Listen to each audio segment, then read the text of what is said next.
I just pressed the Let's Go Live button, which means we've got to wait for the stream to fire up all across the fruited plain. It's a Monday, and sometimes there's some extra feds left over in the tubes over the weekend. You know, they like to get in there and graffiti the whole place up. You know, they're eating their junk food and Cheetos and all the things. Is it working? It is working. That's tremendous. Let's go ahead and get started, shall we? Hello, my friends, and welcome back to yet another episode of Watching the Watchers Live. My name is Robert Gouveia. I am a criminal defense attorney broadcasting from the Valley of the Sun deep in downtown Phoenix, Arizona. And today, my friends, we are talking about dishonesty. Yeah, there's a lot of that going on out there. We keep hearing this phrase being thrown all around the media that no one is above the law. You know, we keep hearing that, which is strange because on this channel, we've talked about, I don't know, 3 of them off the top of my head in the last, 48 hours or so. We've got Biden, we've got Hillary, we've got McCabe, we've got many others that we could all just put on that list. And so we keep hearing it. It's a strange thing, but they're not being truthful. That's the point. They're being dishonest. And so we're going to go through the Trump prosecution, the Trump witch hunt. We know that the arraignment is taking place tomorrow. We went through the indictment on Friday in a long show. We've got a lot of reaction on this over the weekend. A lot of people were hitting the Sunday shows, and so we've got reaction there. But I want to go through and make sure we're properly prepared for the arraignment, because last week on Friday, we have Jack Smith, who was the special counsel, as we know. He came out and he actually spoke to us. Not that long, though. Just for a couple of minutes to give us a little bit of an overview about what this is. No one's above the law, right? And does all that whole shenanigan. But he said something very interesting and very curious, which was about wanting a speedy trial, really needing to bring this thing home quickly so that Trump can be imprisoned quickly, so he can be taken off the field quickly. And I was thinking about that a lot over the weekend, and I wanted to make sure we went through the timeline on this. So I actually went through, got the court disposition records, and I want to show you what the speeds look like, how quickly the cases go from first filing, which is where we're at right now, into trial. How long does it take? And then how long do those dates, how do they match up with the election cycle? So we're going to look at Florida. We're also going to look at D.C. I still think Trump gets charged in D.C. as well. Now, we're going to ask ourselves about Judge Cannon, Eileen Cannon. She is sticking around. She's going to be the judge on the case. And Trump just traveled over to Miami, and he's going to be there tomorrow. And man, I've got some strange feelings about tomorrow. You know, there's a lot of weird stuff going on, including Antifa apparently is going to be there. Joe Biden wants you to text him now. Okay, he's posting this on Twitter, and we've got people calling for any sort of nonsense going on, right? Anything is going to be attributed to Trump. They're asking people like Glenn Kirshner, who's got almost 750,000 followers on Twitter. They're asking for things like pre-trial detention. They're saying Trump is literally a clear and present danger. So I just want to be extra cautious on that tomorrow, you know, there's weird stuff going on Twitter. So my friends, just be forewarned out there. Now, we're also going to talk about this major double standard that exists out there. And I've been hearing a lot of this in the media. Oh, so but what about them? And what about them? And if you can't arrest nobody, if you can arrest everybody, and all the whining, right? All of this crap. And they keep saying that, you know, Trump is just this unique character, and he, you know, the law is equal. The law is fair and impartial, and everything is above board, and Trump just happens to be this really bad monster who did something really bad with the classified documents, and everybody else was just fine. You know, they were all just team players. But Trump, though, is actually a criminal, and he's been the only criminal who's ever been a former president or running for president in the history of the country that warranted some sort of a federal prosecution. So I'm real tired of the whataboutism and the double standard excuses, right? They say we can't talk about it, but that's not how our justice system works. It's supposed to be equal application of the law, equal protection of the law, due process under the law. And so we're going to spend a little bit of time on this, because Hillary Clinton is one of those people who is clearly above the law, clearly above the law.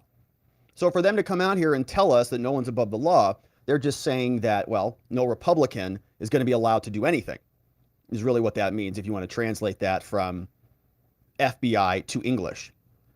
So we're going to go through this because I dug up the press conference from James Comey. We can compare and contrast that from Jack Smith's press conference, about the same length of time each. But he's talking about Hillary Clinton. We're also going to dig out Trey Gowdy, who was interviewing and specifically questioning James Comey.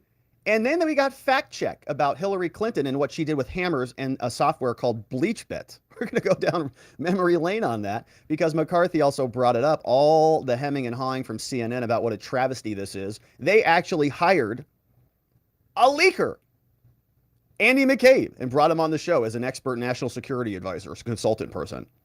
Now, Lindsey Graham absolutely blasted double standards, and it was fun because he called out George Stephanopoulos, who used to work for Hillary Clinton, and says, your boss is one of the worst people ever on this. So we'll go to that. And then, of course, the double standards for Jill Biden. Jill Biden is having a really hard time with this question. She gets asked about the documents that were classified that were in their garage. And she said, I don't even go in the garage. I don't even know what a garage is. We have garages in our house? Wow, I didn't even know. So it's a fun conversation there. Then we're going to turn our attention to some other clips. Now, the Sunday shows were just jam-packed yesterday, so I just picked a couple things out. Alina Habba is in the house, and we got, kind of a long segment with her because of her legal analysis. Very brilliant. We're also going to go to Bill Barr, and he, of course, is really making the headlines. He went on a tear into this thing, and everybody's very upset with Bill. And, we'll go through it and we'll see what Bill has to say. As I have talked about here, I think that he's an institutionalist more than anything. And it's just typical of, prosecutors or anybody who works for big institutions. They're just institutionalists. And so he's going to say things to protect the institution. Fortunately, we are experts at showing why these institutions are corrupt bags of garbage. And so we'll have some commentary on that, no doubt. Then we're going to go to Jim Jordan. And Jim Jordan sent a letter over to Merrick Garland. Now, this letter actually came out basically simultaneously with the announcement of the indictment, but he had some interesting things about this other FBI agent, Steve D'Antonio, and he is in there explaining that this agent had some concerns about how this investigation was being conducted. So we've got a clip from Jim Jordan. We'll take a look at his letter over from the Judiciary Committee. And so our agenda, my friends, is jam-packed. And if you want to be a part of the show, the best place to do that, the reason why you want to be a part of the show and become a member is because we do a bunch of other fun stuff. This morning, we had a members-only stream where we talked about the flag that was flying around the White House, and we talked about some of the other shenanigans taking place in the headlines, including the Biden administration, some Ukraine stuff, what he's doing with NATO, and other fun stuff. And you can join in on our morning streams at watchingthewatchers.locals.com or as a member on YouTube. And big ultra shout outs. We'll welcome everybody properly at the end of the show. But thank you to Patrick Parker and thank you to Voice of the People who brought in so far 15 new members, baby. Oh, man, it's going to be a great week. And it's going to be appropriate because it's going to be a busy week. So we'll give our proper welcomes here after the show. But thank you to everybody who's joining as a member. And we look forward to seeing you become a member at watchingthewatchers.locals.com. Also, don't forget to grab your field of greens. Now, we've got some heavy lifting to do. It's going to be a busy week. Trump just got indicted. I mean, gosh, it's going to be a lot of heavy lifting. And so we all want to be fit and healthy and lose those leftover pandemic pounds. They're still sticking around, But how sick are you of all the ads for weight loss pills and fad diets? We've all been there. We've all done that, and they just don't work. But you know what does? Eating 5 healthy servings of fruits and vegetables every day. You do that, and the weight would probably just fall right off. But vegetables, not a fan. And fruit, who has the time to prepare that every day? I was going to talk about some bad mandarin oranges that I just got. It's a pain in the butt. I got this whole bag of mandarin oranges. And I'm like, oh, these already need good even. Like, oh, no, what am I going to do? So I don't have to worry about that. Field of greens. Fortunately, I've got tons of that. So I know it's a science-backed formula, very specific fruits and vegetables that you won't find in any other product. Proper nutrition reboots your metabolism so you burn calories faster and lose weight a healthier way. And Field of Greens is the only brand backed by a better health promise. Yes, you'll look and feel healthier fast, but the greater proof comes at your next checkup when your doctor says, wow, whatever you're doing, keep it up because it looks to me like you've lost weight. And so let's get you started. Go on over to fieldofgreens.com. Don't forget to enter code Robert when you check out so you can save 15%, baby. 15%. At fieldofgreens.com, you're going to be healthier. You're going to get your daily servings of fruits and vegetables. You're going to be bursting with green energy. And let's not forget, my friends, the vegetables want to be eaten. That's why they're here. They come bursting out of the ground. Look how excited they are. Eat them. All right. So let's get into the meat and potatoes on the day. Starting with the special counsel. Special counsel Jack Smith came out and made his announcement. This was a historic moment for him and for many people who've wanted to see this for a long time. They were salivating, very excited about what is to come, but it wasn't really instructive. We didn't hear a lot of details in this press conference. It was only a couple minutes long, but what we did hear was something very curious, which was the word speedy trial. Quick, interesting phrase, rather, that the special counsel said. Sound like Joe Biden here. One word. Speedy trial. Oh, gosh. So Jack Smith is coming out, making this announcement, and he is keeping it short, just a couple of minutes. Not a lot of details in there, but speedy trial is the phrase. And the question is why? Well, obviously, they want Trump removed quickly. They want Trump taken out of the game, and if they could put him in prison, they would do it very quickly. And a lot of people out there want even pre-trial detention before he's even convicted, because they say he's a clear and present danger. If they could get pre-trial detention, they would be thrilled. Then they wouldn't need a speedy trial because he would already be detained. But it's unlikely that that's going to happen, at least for these charges in this jurisdiction. And so in this case, Jack Smith wants this accelerated. He wants this done very, very quickly so they can get a conviction they think they'll get, and then they can get to sentencing, and he'll have the conviction, maybe which would, at that moment, certainly put him in federal prison. And so today I want to go through that. It's a very short statement from Jack Smith, but we are going to look at the speedy trial rules because I pulled up the statistics from the various federal district courts, and we can see how quickly they are moving cases through. In other words, from the time of the arraignment, or from the time of filing, which is where we're at now in Trump's case, how quickly until a trial. Then we're going to go through some reaction. We know that Trump is appearing for his arraignment. There's a lot of stuff going on there. I wanted to highlight some of it, but also the judge, Eileen Cannon, is going to be sticking around on the case, which is tremendous news for Trump, and we'll dive into that. So the announcement came out from Jack Smith, and he walked out 2 minutes and 37 seconds. Here's political prosecution with this political assault that is taking place. So he's made that announcement. Again, not many details there. What? All right. So nobody's above the law, no, equal standards, all the stuff. We know that's not true, as we'll talk about. But the big question was, what is he talking about here with speedy trial? How quick, how speedy, Jack, do you want to get this done? We know that defendants have the right to a speedy trial, but they also have the right to due process, and they also have the right to review discovery, and they have different appeals rights at different junctures in the case. And so they have all sorts of capability to confront their accusers and do interviews and work with expert witnesses. And certainly this is going to take a lot of time from the defense side. This is a very complicated case, as you said. We've got 37 counts, a number of different charges here involving some of the most sensitive documents. We want different taint teams to separate the evidence out and different experts to come in here. And we're going to have all sorts of challenges, no doubt about it. Remember how much time we spent just with the special master who was assigned at the outset of this case. So if Trump has an interest in pushing this back, and I think that he does, the government has one in getting this done ASAP, as quickly as possible, so that Trump can be removed from the game, which I think is ultimately their end game here, which is why this is prosecution 2 of 4, which will be coming. So speedy trials. The filing date in this, as we know, was June 2023. And I want to share with you this document, which is from the federal courts. In fact, this is an interesting document just to show you kind of what happened during the COVID era as well. You can see that United States District Court National Judicial Caseload Profile, right? How many cases does the court have?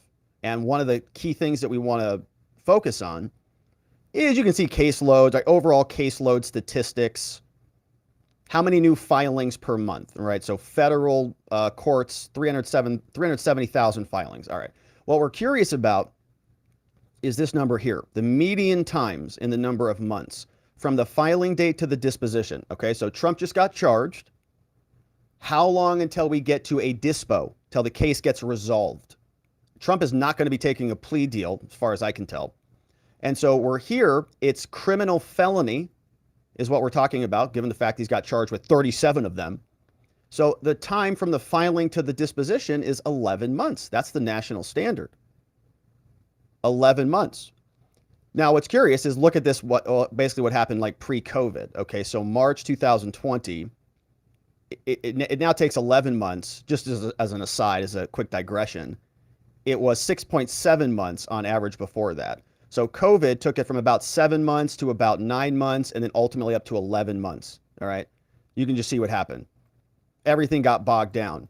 And when I was practicing criminal law, this is something that we talked a lot about, and this was actually some leverage point in cases. But now you can see, because they're bogged down, they're wanting to resolve cases. But now you can see this all got extended. So 11 months, this is just on the national average. And now there are different times on this. So actually, this is out of the District of Columbia. So we're not there yet. Trump is going to be charged here at some point. I imagine it's going to be pretty soon. But look at this. All right, the national median. I shouldn't have said average. It's median. So this is the middle number. It's not actually an average. So there's stuff that goes way longer than this. When Trump gets charged in D.C., which I expect he will, from filing to disposition, 18 months is the median number. 18 months in order to get that case disposed. Okay, that's the median. Now, Florida is actually fast. So let's scroll down to Florida, and I'll show you this one. So that's the Northern District, Middle District, Southern District, which is where Trump is. So this one is actually pretty fast. So median time in months here is criminal felonies is 9 months, right? So now that's a question. That's curious, because think about that. We fast forward 9 months from now. 9 months, where does that put us? If we go back to our mind map, 7 months from now is going to be the first GOP primary. So 9 months, let's say we go to trial in 9 months, or even 7 months. The trial is happening right in the GOP primary. Do you think a judge is going to be happy with that? Think that's appropriate? While people are going into the ballots to vote, they're looking at Trump's name and they're also watching him in trial or something? Right? It's nuts. So obviously, I don't think a judge would allow that to happen. And so then when you get into that window, once you get past February 2024, now we're into election season. So then you have to extend it all the way back out. And right now in DC, for example, we're only 16 months out from the next election. So if they filed in DC, they're still under that 18-month average. My point is, they're running out of time. They need to get this stuff done like quickly. So Jack Smith, he's going to be urging for a speedy trial. They're going to be going fast or very fast. And Trump is going to be delaying.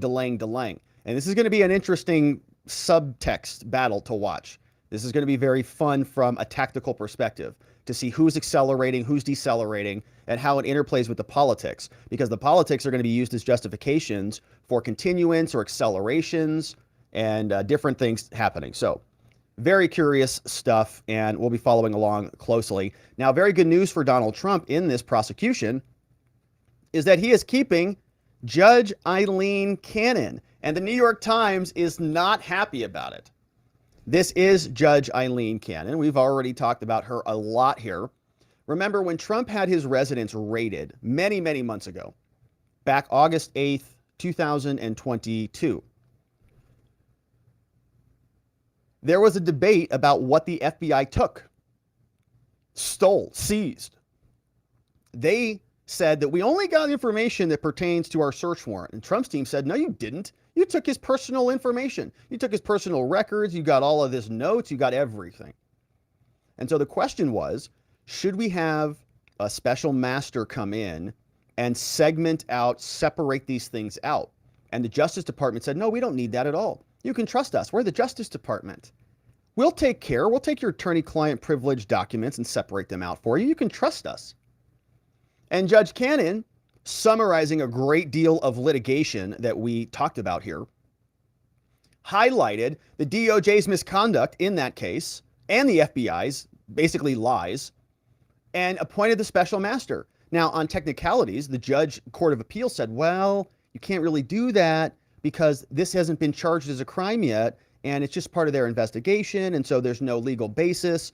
The court doesn't have jurisdiction over this stuff. Essentially, the prosecutors have jurisdiction, the DOJ does, the FBI does, and so she couldn't technically appoint a special master. Doesn't mean that the case was not without corruption or partisanship. Doesn't mean the case was legitimate. It just means that technically she couldn't do the thing that she wanted to do that she did out of equity. So now this case gets reappointed back to her. And she had already called out their nonsense previously. We were like, finally, gosh, we got an amazing judge on this case. Even though it went up to the Court of Appeals and they sent it back down, and ultimately the special master was removed and the FBI got their hands on everything. Because we still default for some reason, and I think this is deteriorating rapidly with their continued incompetence and their own self-destruction, self-immolation, and wrecking their own legitimacy. But the FBI, they say that you can trust them to do the things. And we used to think that, but she didn't buy it. So now that she's back, the New York Times is melting down. Says she's going to remain the judge. Now, as soon as she got appointed, this hit the Twitter sphere and they all started to go hysterical. And so they actually called the clerk of the court. The chief clerk of the courts of Southern District of Florida said that she had been randomly assigned to the case. Heyo! Nice. The criminal case against President Donald Trump over his hoarding, alleged, of the classified documents was randomly assigned to Judge Eileen Cannon. They called on Saturday to talk to a court official. The chief clerk of the federal court system, Angela Noble, also confirmed that Judge Cannon would continue to oversee the case unless she recused herself. Oh, man. So there's going to be an onslaught against her. All right. So Judge Cannon, because everything is politicized now, and this is now, I guess, open season on political prosecutions. We already know the left has been trying to delegitimize the conservative Supreme Court for months now, and they get away with it. They can protest outside Kavanaugh's home without any repercussions at all, even though that's a violation of a criminal statute.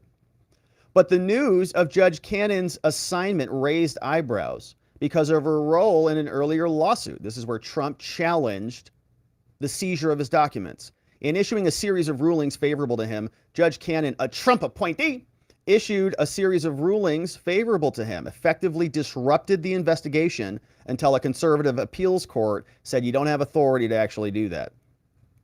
Under the district court's procedures, new cases are randomly delegated to a judge. That Judge Cannon is handling this elicited the question of how that came to be. How'd that happen?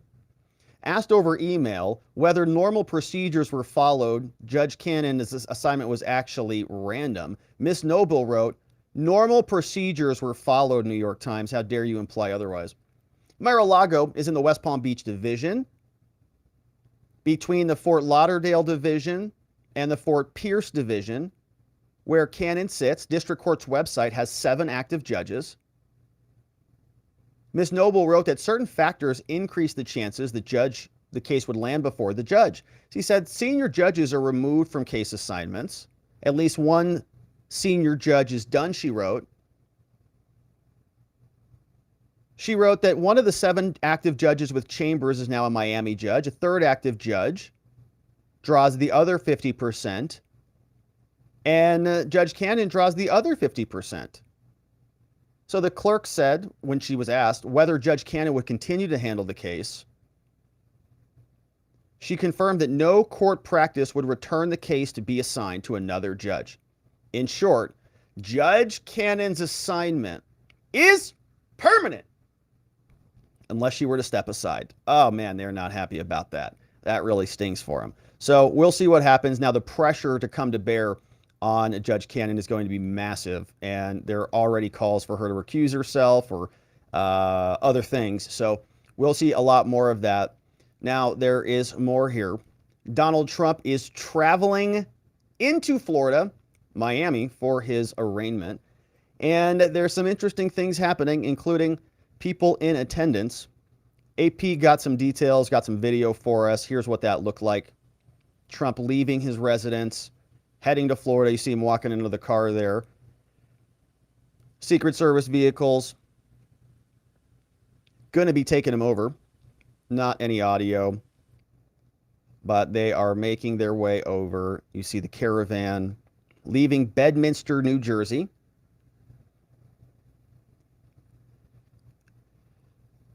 Got the drones up in the sky. Golfers waving by. Now we got the helicopter following him around. It says former President Trump departed for Miami on Monday. Will spend the rest of the day in Florida, huddled with advisors. And apparently he's still looking for some other lawyers to add on to the team. Going to make an appearance on Tuesday, then go back to New Jersey, and he's scheduled for a press event. So he's going to be publicly responding to the charges tomorrow after the actual arraignment, which will be very curious to see. That's arriving at the airport. And so you get the gist of it. There's the jet, baby. Now, there was an interesting statement here. I wanted to share this. So this is a statement here from the Associated Press. Trump and his allies are escalating efforts to undermine the criminal case against him and drum up protests. You see how they phrase that? Isn't that interesting? Undermine the criminal case and drum up protests. Do they mean defend himself against the charges? Because we are presume people to be innocent in this country? Or no? Does he not get that benefit of the doubt? No. Undermine the criminal cases, though he's already convicted. I mean, he's been charged, so clearly he's guilty. Is there anything else to do? I mean, do we really even have to go through all of this? Can we just give him the death penalty tomorrow? Donald Trump, welcome in from New Jersey. You're guilty. You're guilty. Death penalty. Out of here. Is that what they would like to do? I thought that the special counsel told us that we all had to adhere to the presumption of innocence, but I'm not really seeing that here from the AP. I thought you're allowed to defend yourself in this country, and it's not called undermining the criminal case and drum up protest. To do what? Insurrect the court building? You can see where this is going. We're following the bouncing ball. The next ball over is undermining the criminal case and drum up protests. What's the next sentence? You know what's coming. In order to interfere with our democracy, right? Or the next one would be something like, because nobody's above the law, right? You're following along at home. It's very easy. So you fill it in with whatever you want. But it's a concerning thing here when you're not even allowed to defend yourself, lest it be undermining the criminal case, unless people who are outraged by the only federal prosecution of a former president in American history. There's a reason we didn't do this before. And it's not because Trump is bad that justifies this. There are safeguards that they are jumping over because they're so petrified that Trump is going to seize the highest office in the land and wreck everything that they are working on. So the plane arrives in Miami, marking history, federal court appearance on dozens of federal charges. Trump's Tuesday afternoon in Miami will mark the second time since April facing charges. This one involving the espionage charge, which is nuts. Ahead of his court date, he and his allies, listen, have been escalating efforts to undermine the criminal case. Okay, where I come from, which is the world of criminal defense in an America that I thought existed, you're allowed to defend yourself. It's not called undermining, jerks. He's ratcheted up the rhetoric against the Justice Department special counsel who filed this case, calling him deranged. And he repeated without any evidence his claims that he was the target of political persecution.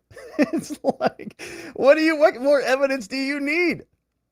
Even his supporters accused the Justice Department of being weaponized. He vowed to appoint a special prosecutor to investigate Joe Biden and his family if Trump is elected to a second term. And I hope he does. I hope he does. That's how this country's going, right? If somebody's going to kick you in the nads, it's fair game to kick in the nads. It's a terrible thing to do. I don't endorse it, but it's a do or die situation. We used to be on the same team in this country. where you'd both compete for the starting quarterback position. And if the other team got in, you're like, if the other guy got in, you're like, oh man, that sucks, but it's all right. We're part of the team. I'll play second string and I'll work my way up. And then when he's senior, he's out, then I'll be in and it'll be my turn. Okay. And we're all on the same team. That's not what happens anymore. Donald Trump gets the starting position. They come out with machetes and cut his legs off and then tar and feather him, right? That's not the same team anymore. So now Trump has to do the same thing. Tar and feather, politically speaking, peacefully and politically speaking. No violence at all. But it's a sad situation where we can't even be on the same team anymore. So if they're going to appoint a special prosecutor goes back the other way. Fair's fair. Trump landed in Miami around 3 p.m. Monday, got into a waiting SUV. He's encouraged supporters. Now I want to pause on this. He's encouraged supporters to join a planned protest at the Miami courthouse on Tuesday. Right now, there's been a lot of stuff going on. He said, we need strength in our country, and they have to protest peacefully, all right? Trump said they have to protest peacefully. Peacefully. Other Trump supporters have also rallied to his defense. He calls these, now this, I can't even tell you how nervous this makes me. All right. They are going to use this, my friends. Trump is telling them, look, our country has to protest. We have plenty to protest. We've lost everything, right? Just so we're clear about this. The last time he said this, okay, I'm not disagreeing with this or making a comment on this, but the last time he said something like this, they impeached him and then they charged him with crimes, right? Or they're going to. This is going to be what leads to the DC charges. Trump said, join us on January 6th, we'll be wild, right? The feds were there with Ray Epps on January 6th. It was wild. Something went down. They're going to charge him with crimes for this. Okay? For that statement. And when he was on the debate stage, Proud Boys, stand back, stand by. They're going to use this in DC as saying that this is evidence of why he deserves to be held in pre-trial detention. Other Trump supporters like Carrie Lake are rallying to his defense. Trump supporters are planning to load buses from various parts of Miami. City is going to be prepared, hopefully. Manuel Morales, police chief, said, make no mistake about it, we're taking this event extremely serious. We know there's a potential for things to not go right. Yeah, brace yourselves for the FBI agents in the crowd. That's not the Miami way. Well, this might be the FBI way. Be careful. The Justice Department unsealed an indictment. The indictment alleges Trump intentionally retained some documents and obstruction. Now, as I said, I want to put a pin in this. This phrase, right? Look, our country has to protest. Watch what people are already saying. This is from Glenn Kirshner. Glenn Kirshner is a very big account on Twitter. He's got 725,000 followers, and he is constantly on NBC, MSNBC, former 30-year federal prosecutor, legal analyst, right? Very, very prolific in his position on being anti-Trump. Here's what he said. The standard for pretrial detention is clear and convincing evidence that the defendant is a flight risk or a danger to the community. Trump indisputably poses a danger to the community, more so than the thousands of others who are presently in jail pending trial. So do we see that? They're already asking for him to be jailed, right? They say he caused J6 and insurrected America. They're going to say he's going to do it again. And if anything goes bad, it doesn't even have to be from Trump. It could be from anyone else who's going to be there. They're going to use that as justification to ask for his detention when he gets charged in D.C. I can just see the pieces being moved right now. Miami goes first, so something goes wrong, or something between then and now goes wrong. It doesn't have to be there in Miami tomorrow. It could be anything. Anytime. They're going to latch on it, and then they're going to have evidence to support pretrial detention at the arraignment in the D.C. case. So it makes me nervous, right? As somebody who can feel, I think, their moves. And it's concerning. And so when Trump says certain things like that, it makes me very, very nervous. Very nervous. Now, as I said, doesn't mean that anything will happen. And I hope that nothing does. In fact, I am very much of the mindset that nothing will happen, but at least from the Trump supporters. But they're not going to be the only ones who are there. As we know, in the Proud Boys trial, there was over 50 different feds or informants in the group, according to just the Proud Boys alone. But this came over from Andy, NGO, courtesy and a hat tip over to our friend Bonnie from Locals. Shared this. Andy, NGO, posted this on Twitter. Says, though Antifa claimed to be for the abolishment of prisons in the state, right? The Miami Antifa cell is holding a celebration direct action over the federal indictment of Donald Trump. They plan to be at the Wilkie D. Ferguson Courthouse on June 13th. That's the day of the arraignment. They're telling their members to come masked, and they are prepared for criminal activities. Here's what they're saying, apparently, on their Twitter account. This is on their Twitter account. Let's celebrate this crook's downfall. Miami, we're the second stop on the Trump indictment tour. DM for parking advice. Dear Trump, you're a crook. Enjoy prison. Sincerely, Miami. Wear a mask. Proud Boys may be there too, right? This is apparently from Miami Anti-Fascist Newsletter. DM for parking advice. So Antifa looks like they'll be there, right? And who knows?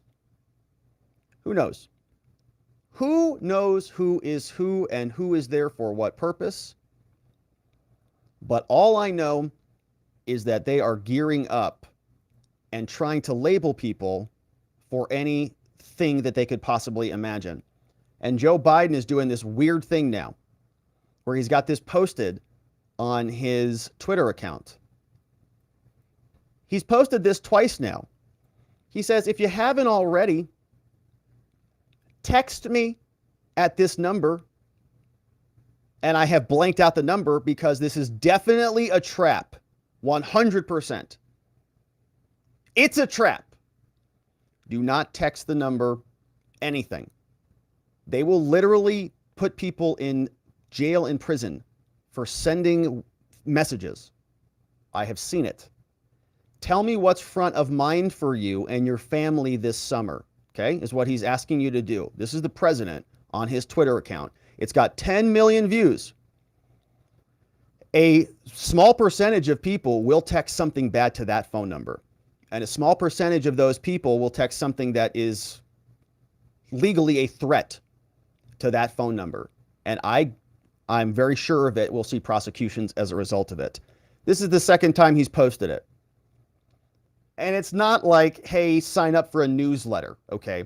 Hey, text this number if you want to be notified about my next campaign stops, okay? Hey, text this number if you want to find out when how to donate or something. Tell me what's front of mind for you and your family this summer, right? A lot of people might have some choice words on that. Yeah.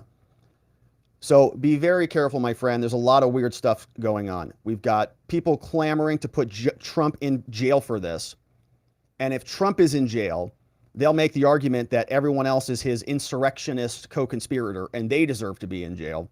And it is a way to incriminate the entire Republican Party. Trump is basically just a euphemism for the right now, right? Which is something that they would like to expand to everybody. So Biden is doing strange things. Antifa's in the House. We know they're demanding Trump be incarcerated even before he's convicted. Something is awry. So be very careful there. Now, we're also watching the Speedy Trial. I don't think that they're going to get it done before the election. We'll see if they do. We'll continue to follow the docket. My friends, thank you for liking this video wherever it is you're watching it, and we'll look forward to continuing to cover. Now, we are changing gears. We're still sticking with Trump. We've got 5 segments on Trump today. But we've got to do a little bit of a recollection, a little bit of a rewind and go back down memory lane here. Because there's some interesting stuff that a lot of people seem to forget.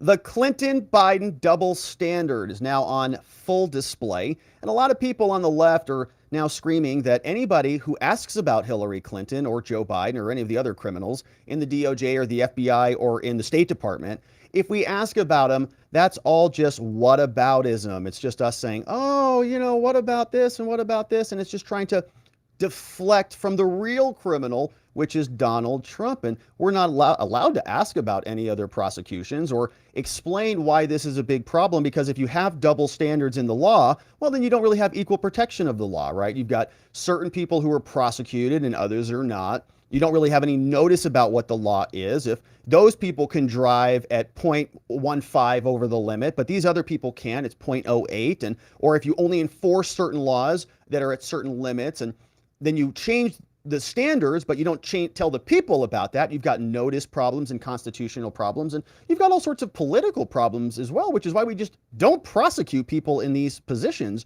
as a general rule, but now we do. Now, I wanted to go back down this memory lane because this is James Comey, and he came out and gave us a few minutes on Hillary Clinton and what they found as a result of their investigation. And this is being now dragged back up because Trump allegedly did stuff that the media tells us is worse than this. But I'm not so sure about that. Let's remind ourselves what happened with Hill. Now let me tell you what we found. Although we did not find clear evidence that Secretary Clinton or her colleagues intended to violate laws governing the handling of classified information. We're going to come back to that, okay? They didn't intend to do this, which is very curious. Maybe we won't come back. I'll just hit it right now. But the point is, how do you unintentionally create an email server? It is kind of a difficult thing to do unintentionally. I can understand packing very quickly and gobbling up a classified document in a stack of papers and putting it in a box and moving the box. That I can understand intentionality. But setting up an email server and connecting your phone to your fake email and sending emails from that fake email and creating MX records in your DNS and all the things, like that's a ton of work. The mere fact that you've done the thing is intention. Somebody had to direct that to happen. That's intentionality, if you've ever seen it. Now let me tell you what we found. Although we did not find clear evidence that Secretary Clinton or her colleagues intended to violate laws governing the handling of classified information, there is evidence that they were extremely careless in their handling of very sensitive, highly classified information. For example, 7 email chains concern matters that were classified at the top secret special access program at the time they were sent and received. Arrest her. Those chains involve Secretary Clinton both sending emails about those matters and receiving emails about those same matters. Wow. So she actually sent emails about the classified documents. Wow. And they're having a meltdown over Trump apparently flashing a document to some reporter in the room. Remember? In the indictment, he's like, maybe I shouldn't show you this or whatever. Hillary's like sending emails about it, sitting on the toilet. Is evidence to support a conclusion that any reasonable person in Secretary Clinton's position or in the position of those with whom she was corresponding about those matters should have known that an unclassified system was no place for that conversation. In addition to this highly sensitive information, we also found information that was properly classified as secret by the U.S. intelligence community at the time it was discussed on email. That is, excluding any later up-classified emails. None of these emails should have been on any kind of unclassified system. No, of course not. But their presence is especially concerning because all of these emails were housed on unclassified personal servers. Wow. Not even supported by full-time security staff. Wow. Like those found at agencies and departments of the United States government, or even with a commercial email service like Gmail. Yeah, Gmail would be more secure than Hillary's. It's just like this random server somebody just threw on the internet. I think it's also important to say something about the marking of classified information. Only a very small number of the emails here containing classified information bore markings that indicated the presence of classified information. Okay, because that was Hillary's excuse. Well, they weren't marked classified, so I didn't know. Listen. But even if information is not marked classified in an email, participants who know or should know that the subject matter is classified are still obligated to protect it.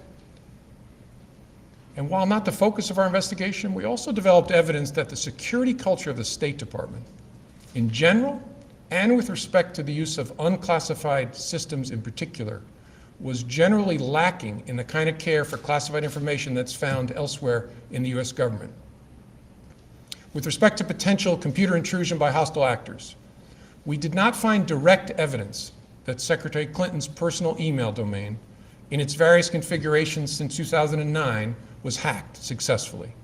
But given the nature of the system and of the actors potentially involved, we assess we would be unlikely to see such direct evidence. Oh, well, that sucks. We do assess that hostile actors gained access to the private commercial email accounts of people with whom Secretary Clinton was in regular contact from her personal account. Okay, so in this case, Donald Trump has been getting excoriated for the possibility that somebody may have accessed it. You know, anybody at Mar-a-Lago could have walked in there and just seen it, and we don't know if anybody actually did or not. Maybe there's further allegations to come on that. I don't know. But here, Hillary actually did send stuff to other people who did actually access it.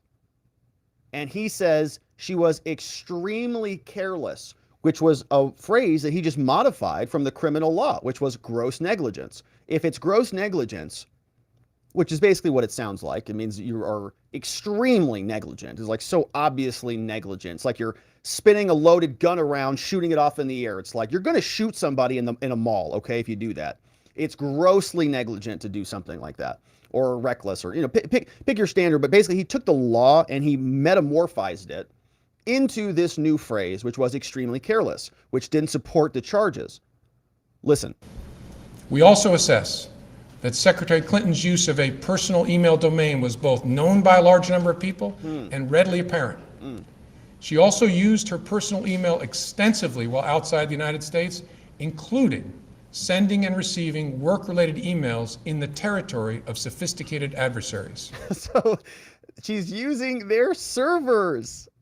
She's sending emails on their servers. So it's going through their Wi-Fi. She's like, you know, in Xi Jinping's office, sitting there, and she's like, hey, Xi, you guys have Wi-Fi here? Like, I get terrible service here. And she's like, yes, we do. We do have Wi-Fi. It's called Definitely Secure Network. Just open your phone. She goes, oh, definitely secure. Great. Perfect. Oh, wow. No password even. Yeah. She says, yeah, this is China. You can trust our networks. So she goes on there and she starts emailing about nuclear silos or whatever. And Xi Jinping's like, perfect. He's just gobbling it all up because she's on Definitely Secure China. So it's just nuts. And there's no prosecutions because... Given that combination of factors, we assess it is possible that hostile actors gained access to Secretary Clinton's personal email account. So that's what we found. Yeah. Finally, with... Now, he goes on to say, if you listen to the rest of it, we already know how this story ends. He says, but no reasonable prosecutor would bring charges here. Yeah, all of that. No reasonable prosecutor would bring charges. And you might give him the benefit of the doubt on that. Why? Because over the last 200 plus years of American history, yeah, prosecutors haven't brought charges against presidential candidates. At this moment in time, remember, this was July 2016. Hillary was a candidate at the time, and she was favored to win. In fact, this press conference, many on her side, including her, I think blame for her maybe even losing this. This was a giant excuse. she could have been charged as a result of this. And Trump's people maybe should have charged her. Obviously, they did not. And I would guess that the Justice Department under Trump had a conversation and said, yeah, Trump, I know you said during the election, lock her up and all this stuff. And Trump maybe went in there and said, yeah, lock her up. But then the Justice Department came back and said, look, you can't do that. Here's why. It's going to shatter this and that and the other thing. And they decided against it. But now all the stops are out. Now the Democrats just know this is it. They've got Joe Biden, who can barely speak a sentence, and Donald Trump is storming back into front and center. And so they've got to pull out all the stops. Here's another clip from Trey Gowdy when Comey was in front of Congress. Good morning, Director Comey. Secretary Clinton said she never sent or received any classified information over her private email. Was that true? Our investigation found that there was classified information sent. So it was not true? Right. That's what I said. Okay. Well, I'm looking for a little shorter answer so you and I are not here quite as long. Secretary Clinton said there was nothing marked classified on her emails either sent or received. Was that true? That's not true. There were a small number of portion markings on, I think, 3 of the documents. Secretary Clinton said, I did not email any classified material to anyone on my email. There is no classified material. Was that true? There was classified material emailed. Secretary Clinton said she used just one device. Was that true? She used multiple devices during the 4 years of her term as Secretary of State. Secretary Clinton said all work-related emails were returned to the State Department. Was that true? No, we found work-related emails, thousands, that were not returned. Secretary Clinton said neither she nor anyone else deleted work-related emails from her personal account. Was that true? That's a harder one to answer. We found traces of work-related emails on devices or in Slack space, whether they were deleted or whether when a server was changed out, something happened to them. There's no doubt that there were work-related emails that were removed electronically from the email system. Secretary Clinton said her lawyers read every one of the emails and were overly inclusive. Did her lawyers read the email content individually? No. Well, in the interest of time, and because I have a plain... Wait a minute. So Hillary Clinton's lawyers lied? Did they breach Hillary Clinton's attorney-client privilege with her lawyers?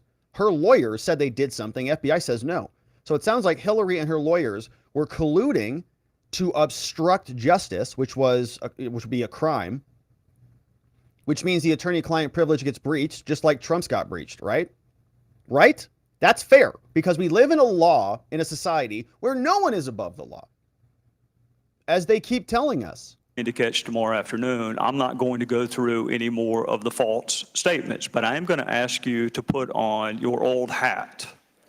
False exculpatory statements, they are used for what? Well, either for a substantive prosecution or for evidence of intent in a criminal prosecution. Exactly. Intent and consciousness of guilt, right? Is that right? Right. Consciousness of guilt and intent. In your old job, you would prove intent, as you just referenced, by showing the jury evidence of a complex scheme that was designed for the very purpose of concealing the public record. And you would be arguing, in addition to concealment, the destruction that you and I just talked about, or certainly the failure to preserve. You would argue all of that under the heading of intent. You would also be arguing the pervasiveness of the scheme, when it started, when it ended, and the number of emails, whether they were originally classified or up-classified. You would argue all of that under the heading of intent. You would also probably, under common scheme or plan, argue the... All right, so he's going to get into all the conspiracy stuff and give Comey a lecture. But you hear that Comey is acknowledging Hillary Clinton's a liar. Her attorneys are liars. They deleted emails. They covered a bunch of stuff up. And they even destroyed emails with hammers and bleach bit hard drives and other devices in the State Department to cover this crap up. And nobody got prosecuted. Here it is being fact-checked in real time on CNN. They destroyed BlackBerries with hammers in the State Department. That's not what we won the presidency. Actually, and by the way, Evan, hold on. Can you fact check that? Hang on, in the 302s. Evan Perez. Hammers, fact check that for me, please, on the fly. Yes, they did, Brooke. Thanks, as you mentioned, there were 13 devices, mobile devices, and 5 iPads that the FBI said that, in some way were used with her private email server, and they did, in some cases, just destroy them with hammers when they were done using them. That's a pretty good way of destroying. She forgot that's a her pretty good way of training. No, destroying it's a not. device. That is absolutely not following the rules and regulations of the State Department. You know it. Your 52 reasons just went down to 1. No reasons left. Listen, here's the bottom line here. This is somebody who's disqualified from becoming president. She said that she didn't remember her training because of her concussion. Boris, does she still not remember things? Enough with your grandstanding. This is all. Listen, these are all.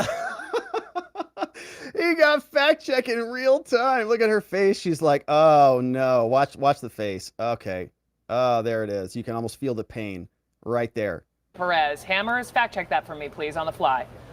Yes, they did, Brooke. Thanks, as you mentioned, there were 13 devices, mobile devices, and 5 iPads that the FBI said that, in some way were used with her private email server, and they did, in some cases, just destroy them with hammers when they were done using them. That's a pretty good way of destroying. She forgot that's a her pretty good way of training. No, destroying it's a not. device. That is. Oh no! Oh no, idiots! All right, so amazing. Yeah. Now, okay. So Hillary, I don't know. Did Trump throw any documents in the shredder? Maybe he should have thrown. Oh, that's what he should have done. Donald Trump should have got a hammer and smashed all the classified documents to bits. That would have helped, wouldn't it? Yeah. Well, meanwhile, you've got Kevin McCarthy who's out talking about these double standards and how they exist. You've got guys like Andy McCabe. All right, Andy McCabe used to work at the FBI, and he was fired and then reinstated he was fired by one DOJ and then got bought back by another DOJ, which was Biden's DOJ. They basically settled with him. He sued them, they settled, and they said, you did a great job, should have been fired in the first place. So he just had to wait out the Trump administration, and then he got brought back. But very briefly, before we hear from McCarthy, Andy McCabe had some difficulties in his professional career. He was ultimately fired. Here's what happened. Wall Street Journal published an article about the investigation of Hillary's server. Now, they suggested that McCabe had a conflict of interest because his wife made donations, or he made donations to his wife's campaign as a Democrat for the Senate, right? So big Democrat, married to a white, his wife's a Democrat. She ran for the state Senate. Wall Street Journal emailed an FBI official following up on McCabe's involvement in the investigation. McCabe decided that the New York FBI office would continue investigating. January, there was a big concern about whether McCabe actually recused himself from this. An investigation into different leaks found that this guy basically lied to the FBI. Okay, he leaked some stuff. He lied about it. Trump's FBI and DOJ terminated him. CNN hired the guy. Here's McCarthy bringing it to everybody's attention. Here's what he said. The idea of equal justice is not playing out here. And so that's a real concern to all Americans. So as a policymaker, elected officials, we want to make sure it's equal justice for all. We want to look at it as weaponization. Now, you're with CNN, right? Yeah. Okay, so let's talk about this even further, because when somebody weaponizes government and they actually get removed from government, let's take Andrew McCabe, okay, former deputy. But this is a different let me case. answer the question. This is a different set of circumstances, right? I mean, the former president is accused of misleading law enforcement, of a conspiracy of obstructing justice. That's a different set of facts. Are you prepared to defend him as the former president, and what other actions will the House take? Okay, so just very quickly on this, Hillary Clinton, if we want to talk about double standards, how is that not obstruction of justice to destroy hard drives and to delete evidence when it's subject to investigation? I mean, how is that not a double standard right there? CNN is having a difficult time remembering that. The House Judiciary Committee, in terms of funding. Are you prepared to defend your network, CNN? I'm answering your question. You could ask me any question you want, but I'm entitled to answer the question, okay? You can't put words in my mouth. even though your network can hire Andrew McCabe, who was fired from the FBI for leaking classified documents. Did you remove him from your network? No, you continue to put him on to give judgment against President Mr. Trump. Speaker. You also hire Clapper. Clapper has come out publicly, Mr. Speaker, and what steps is the House going to take in terms of, is there any effort to defund the FBI, any effort to defund the Department of Justice after what you've seen over the last several days? So your network hires Clapper, who literally lied to the American public, one of 51 other individuals that had briefings and used it politically to tell the American public that a laptop was Russia collusion, even though it had all this information about the Biden administration. Are you prepared to get rid of those people from your network? Because my concern as a policymaker is that when you weaponize government and now you're weaponizing networks, that is wrong. So we will take all of our power to make sure that the legal system in America gets the blinders back on and people are treated fairly. I have a real problem that your network actually pays people who did classified information and then lied to the American public to try to influence a presidential election, and then you put them on your network to give an opinion about a president. And I'm answering your But you're not answering what oh, the very House- clearly, what the because House what is your prepared network to has do. done has weaponized at the same time. I think equal justice is important for all. Yeah. There you go. So she really wants to turn this into a story only about Trump, when it's not just only about Trump, it's about the weaponization of the government against political enemies. And we talked about this on our members only stream this morning, specifically about equal standards, right? And if Hillary Clinton had gotten prosecuted, if Joe Biden was also facing an indictment from his special counsel, if Mike Pence also got charged, we're all like, okay, look, these documents are very, very classified. It's time to take it seriously. Everybody's getting charged. All right. It's like, okay, well, I guess that's the new deal. I mean, everybody's getting charged here. All these, I'd actually be okay with that. It's like all of these bureaucrats would finally have some repercussions for something, it'd be like a nice turn of events. But that's not what's happening. Here, Hillary's doing something that is dramatically worse, something that has severe intentionality behind it, which is setting up a server for her own use, specifically bypassing the safeguards that are with her position in order to do Lord knows what. And then when she gets caught, she deletes all the evidence. I mean, that's orders of magnitude worse than Trump. And she also was running for president at the time that all this was going on. So the double standards here are massive. And Kevin McCarthy does a good job with this CNN person. And CNN is always telling us how serious this is and what a catastrophe. And these are America's most top secrets and blah, blah, blah, when they hire the people who leak classified information on their own network.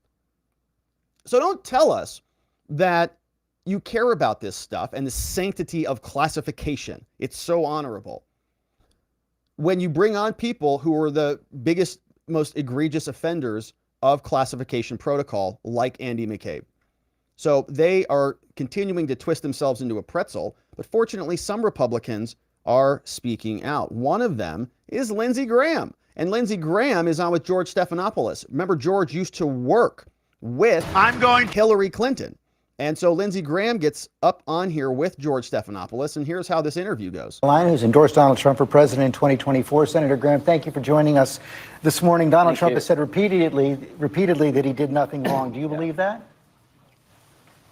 Well, here's what I believe. We live in an America where if you're the Democratic candidate for president, Hillary Clinton, Secretary of State, you can set up a private server in your basement to conduct government business. And when an investigation is had about your activity, no, let me finish. But you didn't answer the question. That was ridiculous. Well, yeah, I'm trying to answer the question from a Republican point of view. That may not be acceptable on this show. Yes, I don't like what President Trump did in certain aspects. I don't like that Joe Biden had classified information on the garage. I don't like that Mike Pence carelessly took classified information. I don't like any of that. But what I don't like is a system in America where the Secretary of State, who's a Democratic candidate for president, Hillary, has people take a hammer to social media devices and break them apart. Fact check true. Apply bleach bit to a hard drive to erase emails. allow classified information to get on a felon's computer, Anthony Weiner. You haven't even mentioned that. Most Republicans believe we live in a country where Hillary Clinton did very similar things and nothing happened to her. President Trump will have his day in court, but espionage charges are absolutely ridiculous. Whether you like Trump or not, he did not commit espionage. He did not disseminate, leak, or provide information to a foreign power or to a news organization to damage this country. He is not a spy. He's overcharged. Did he do things wrong? Yes, he may have. He will be tried about that, but Hillary Clinton wasn't. Your old boss committed perjury in a civil lawsuit, lost his law license, obstructed justice in a dozen ways, and he didn't get prosecuted. No. And he was impeached. Senator, he was impeached. So was Trump. Hello, so was Trump. You're having a tough time over there, George. Well, he was impeached, but he wasn't prosecuted. You've made your point, but you also said something that I believe is not true based on what's in the indictment. What? You said that he did not disseminate any of this information. In fact, there's an audio tape in the indictment where he's talking about the secret information, saying he knows it's secret, knows it's not declassified.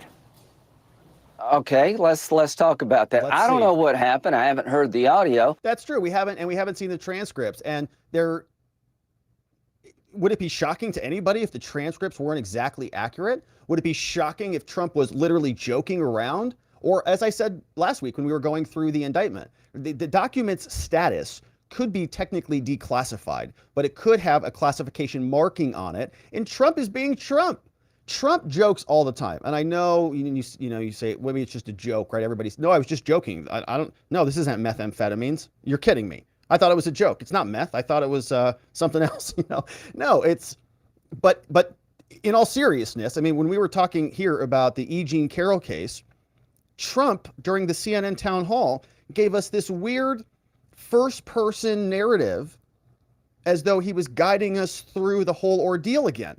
It was a strange thing. And so I'm just thinking to myself, okay, well, if you took that transcript and you wrote that down and you read it, it would read like Trump just assaulted E. Jean Carroll. Okay, but he didn't. That was just a story that he was telling, and it was just a weird Trumpy type of conversation. He changes tenses. He changes persons. He goes from like first person to third person. He changes from future to the past and to the present. It's hard to keep track of it. And so you take a transcript and you mash it in there, and it looks really bad.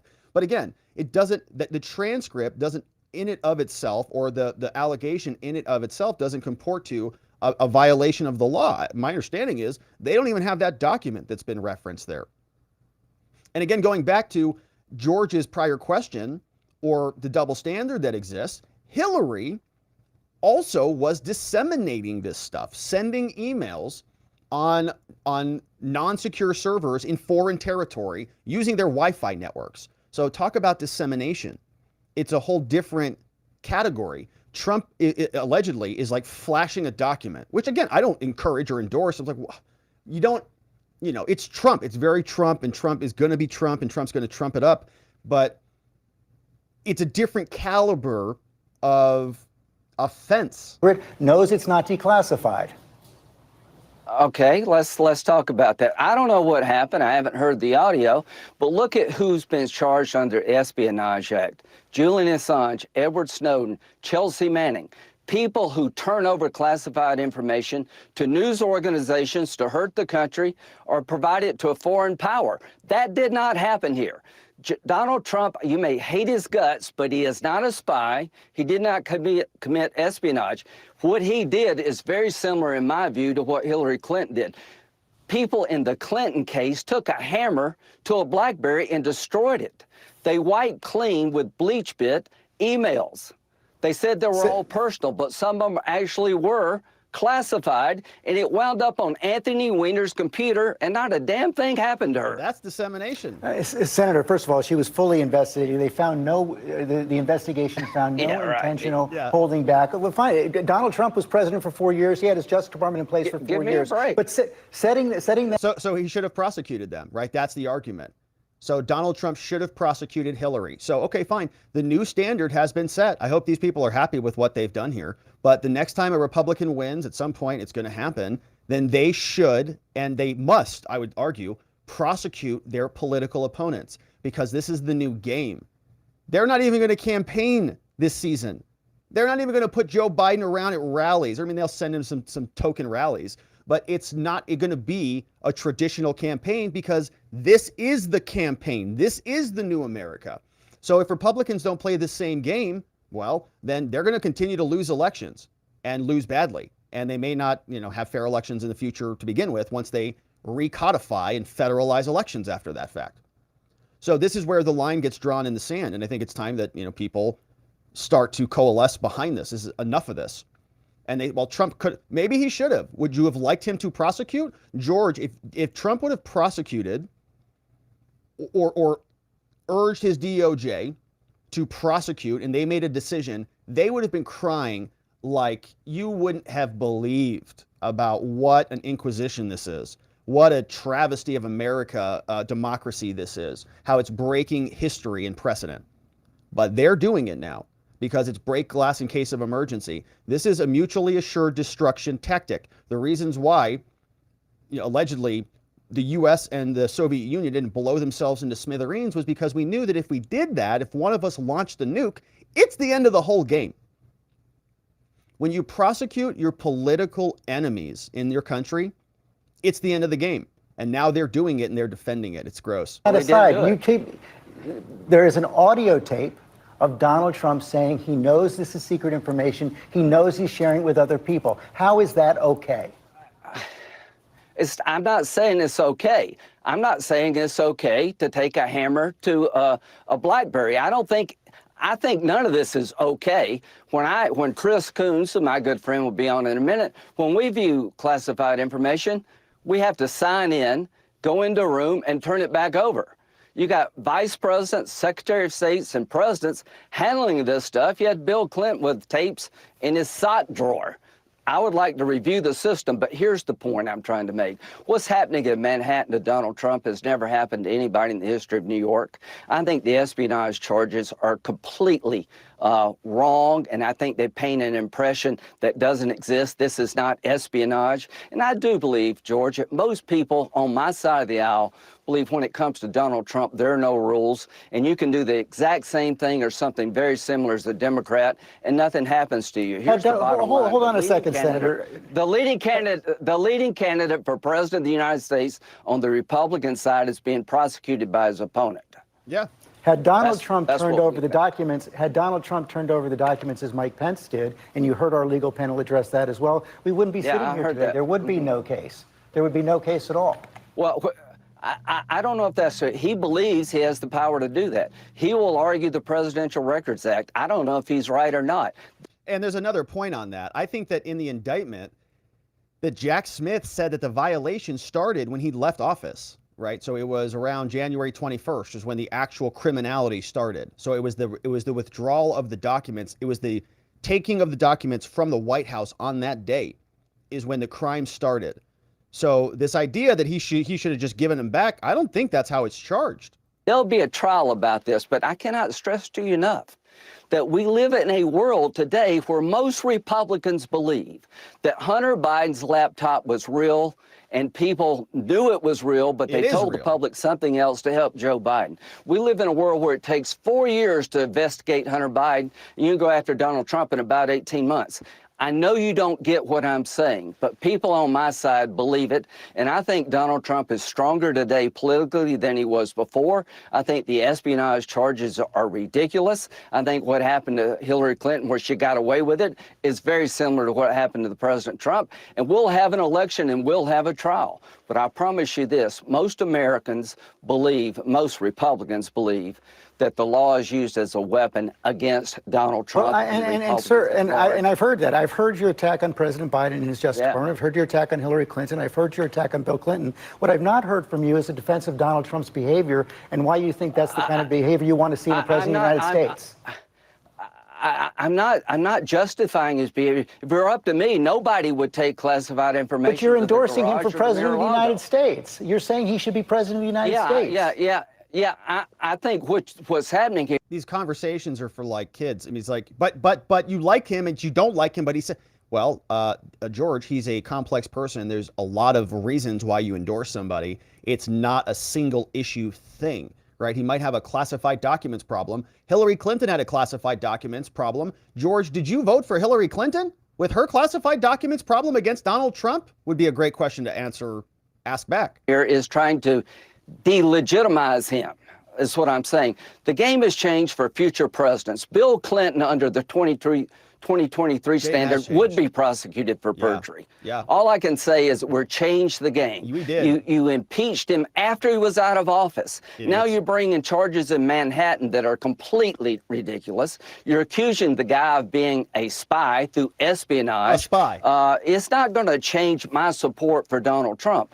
He's innocent until proven guilty. But what I'm trying to convey to you, and I'm sorry I'm not doing a better job, that most Republicans believe that the law now is a political tool, that Hunter Biden's laptop story was that the people in charge had their thumb on the scale, and that the reason it was not known to be true in October of 2024 before the election is the intelligence community wanted you to believe it was Russian disinformation when it wasn't. This double standard is real in the minds of most Republicans. Senator, thank you for your time this morning. Thank you. Yeah, great. I thought he did a great job. I thought Lindsey Graham was great on that one. A lot of the time we, kind of get a little irritated and a little irritable with Lindsey Graham. But man, he was fired up today. Let's just hit it one more time. Here it is. What I believe, we live in an America where Just if you're this first the part. Democratic candidate for president, Hillary Clinton, Secretary of State, you can set up a private server in your basement to conduct government business. And when an investigation is had about your activity, no, let me finish. But you didn't answer the question. That was ridiculous. Well, yeah, let me finish, George. You punk. So I thought that was a great defense, massive double standards that exist here, and it's just as obvious as can be. And so, George Stephanopoulos, he did not like that. And Lindsey Graham, I think, hit back on Clinton, on Biden, on Bill Clinton, Hillary Clinton. And he said, well, what about Trump? What about Trump? Well, Trump is, a complex individual. He's got other things that are beneficial. That's why you continue to endorse him. And then Lindsey Graham got it in there. Also, he's not been convicted yet, George. You remember the presumption of innocence in America, or do you want to forget about that? So great presentation by Graham, and we would like to see more of that. Now, the double standards don't just stop with Hillary. I mean, Joe Biden has documents, allegedly, that were found in multiple locations, not just one spot, multiple locations from when he was a vice president, which has less power threshold than the president, and from when he was the senator from decades ago. But when those were found in his garage, all right, not even in a bathroom, in a garage, what we have is Jill Biden, who doesn't even know what a car is. When did you first find out about these documents? Were you surprised? Probably when the rest of America did. Yeah. I was really surprised. I was, yeah. We had no idea. No. And so I think we found out when everybody else did. You think? Where in the house were they? Were they in a secure location? Could people have access to them? Well, I think they were at the Biden Penn Center. And there were some at your home in Wilmington as well. Yeah, and I think those were in the garage. And believe me, Arlette, I am not, I haven't even, I don't have time to go through, the boxes in the garage. I'm so busy. We had no idea they were even down there. Yeah, I'm so busy, and yeah, there were some boxes there in the garage too. She was not happy about those questions. She did not want to answer them. So I just want to hit that one more time because it was so funny. She says, tell me about your classified documents. She says, oh, yeah, those classified documents. Those were at the Penn Biden Center, yeah. But what about the ones at your house? She goes, oh, yeah. You know about those documents too? Yeah, I have those too. What about those? And, there's no real follow-ups. So what do you mean? What do you mean you think you found them out when, do you think, or do you know? Do you remember? Can you give us some details on that? And you don't even go in the garage? Did you know you have a garage? Did Hunter go in the garage a lot? Was he out there with his friends? Were they playing their video games out there, Jill? Just playing their guitar, talking about music out in the garage? Okay. And they weren't going through Joe Biden's boxes at all? Right. So she doesn't want to answer it. It's just painful. What a total liar. When did you first find out about these documents? Were you surprised? Probably when the rest of America did. Probably. What do you mean? I was really surprised. We had no idea. And so Trump should have that defense, right? I mean, that should be a valid defense. Trump says, I didn't pack all the boxes up. What are you kidding me? I didn't pack my boxes up. Somebody else packed those up and put them in there. And I didn't know they were in there. And then finally, when they came and got the raid done, that's when we found them all, which is exactly what happened with Joe Biden. The FBI came and they got them all. so I think we found out when everybody else did. You think you did? Where in the house were they? Were they secure location? Could people have access to them? Well, I think they were at the Biden Penn Center. And there were some at your home in Wilmington as well. Yeah, and I think those were in the garage. And believe me, Arlette, I am not, I haven't even, I don't have time to go through, the boxes in the garage. We had no idea they were even down there. No idea they were even down there. We're watching her eyes go up and to the right, up and to the left. We're keeping tabs on those. So don't even go down there. I don't even know what a car is. I mean, the four wheels and stuff and how to move it. And I think there's, I don't know, some like inner tubes for the swimming pool are stuck out there, some lawn chairs. I don't even know what's there. So that is the double standard as it exists. Now, Hillary Clinton gets away with whatever she wants. Joe Biden and the Jill Biden family, they can have classified documents in their garage. They can take documents back from, decades, and they have less qualifications, less privileges than the president does, but they escape without any consequences because of this double standard that exists. And the double standard is important. Every time they say you're not allowed to ask about it, the question is, do they care about equal protection of the law? Do they want systems where the law is written technically one way, but it's only applied to certain people? Because then we might as well not have the law at all. We might as well just have a dictatorial Justice Department that just prosecutes whoever they want, which is basically where we're at right now, unless the Republicans do something about it. So the prosecution continues, as does the double standard in our justice system. Now, big questions about Trump and about what his team is saying. Is Donald Trump going to take a plea deal? Is there anything that's going to cause him to step out of the case? Some people have suggested that. We've played clips here of Rachel Maddow saying maybe the DOJ will offer Trump a plea deal. He can just bow out of the race. We'll forego any criminal charges. We'll let this whole thing just bygones be bygones, because we know that's really what they want. They don't want Trump to take power again because he's going to undo all of their big plans. And so Alina Habba, who is on Donald Trump's team, came out and she was speaking on the shows, hitting the media, and she's explaining to us Trump's mindset, what's going on inside the Trump arena. Specific federal case with the indictment. Welcome to Fox News Sunday, Alina. Thank you. Thanks for having me. I'm going to start here. I know you've been with the president. What is his mood? I mean, a conviction here on any number or multiple of these charges could be decades in jail. Has that sunk in? No, I don't think he's thinking of it that way, and I don't really think that's a realistic way to think about this case. He's done nothing wrong. He said that.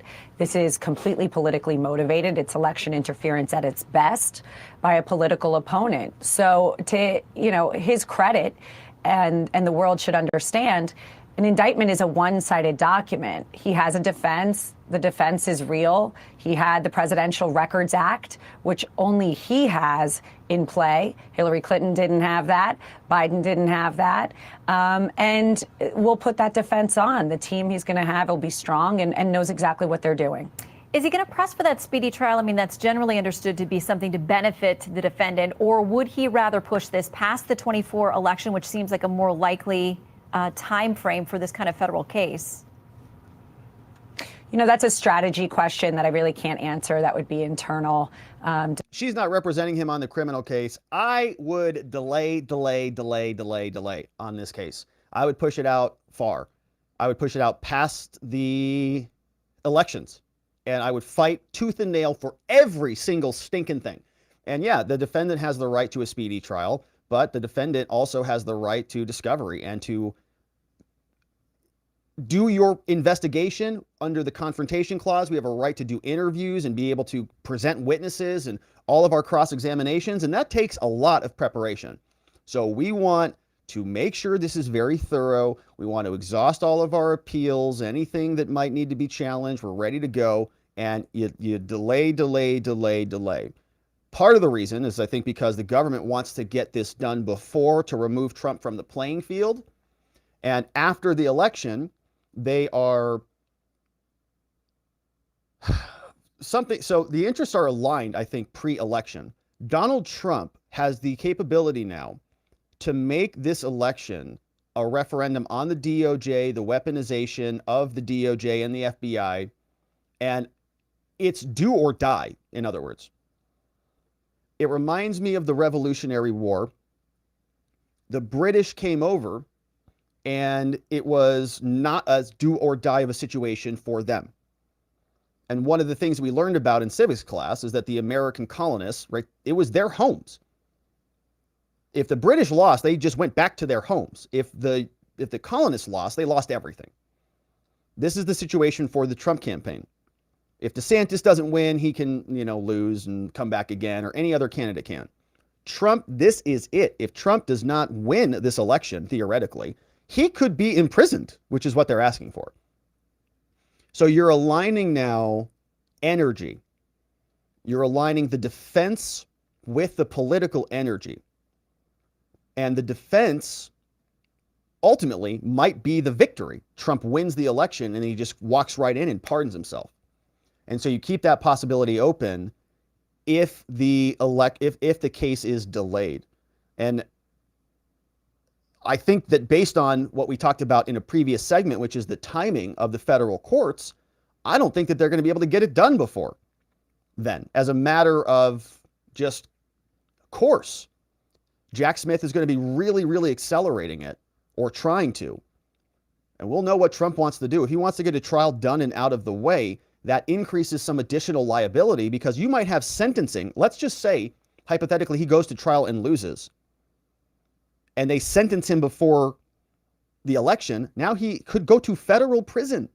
So at least you want to keep him on the campaign trail to prevent that from happening, which is why I think the strategy is going to be to delay. I really have a tough time thinking we're going to see a trial before the election in either case. Discussions that I have with my client, but we'll make that determination very soon, and he'll make that public when it's time. Any chance that he would take a plea deal, especially if there is, he's got the state indictment in New York. He is facing another potential federal indictment on January 6 charges. You've got the Georgia special grand jury. Those indictments, if there are any, could come in August. Is there any thought of the president's mind? You plea some of this away. You got to focus on the campaign, which is in itself an exhausting, very consuming process. No, I could never imagine. I know I would never advise that, especially when he's not done anything wrong. You take a plea deal to make something go away. That's an admission of guilt. He would never admit guilt. Because there was nothing wrong with declassifying documents, taking documents with you, negotiating with NARA. The only thing that was wrong was the raid on his home and the complete dual-tier system of justice that we're seeing here, when the Biden family is being treated completely differently than the Trump family. So to plea is exactly what they would want, right? I mean, this is very simple. We saw Rachel Maddow say it on MSNBC, or MSDNC as he calls it. Maybe he would just say, I won't run for office, and plea out that way.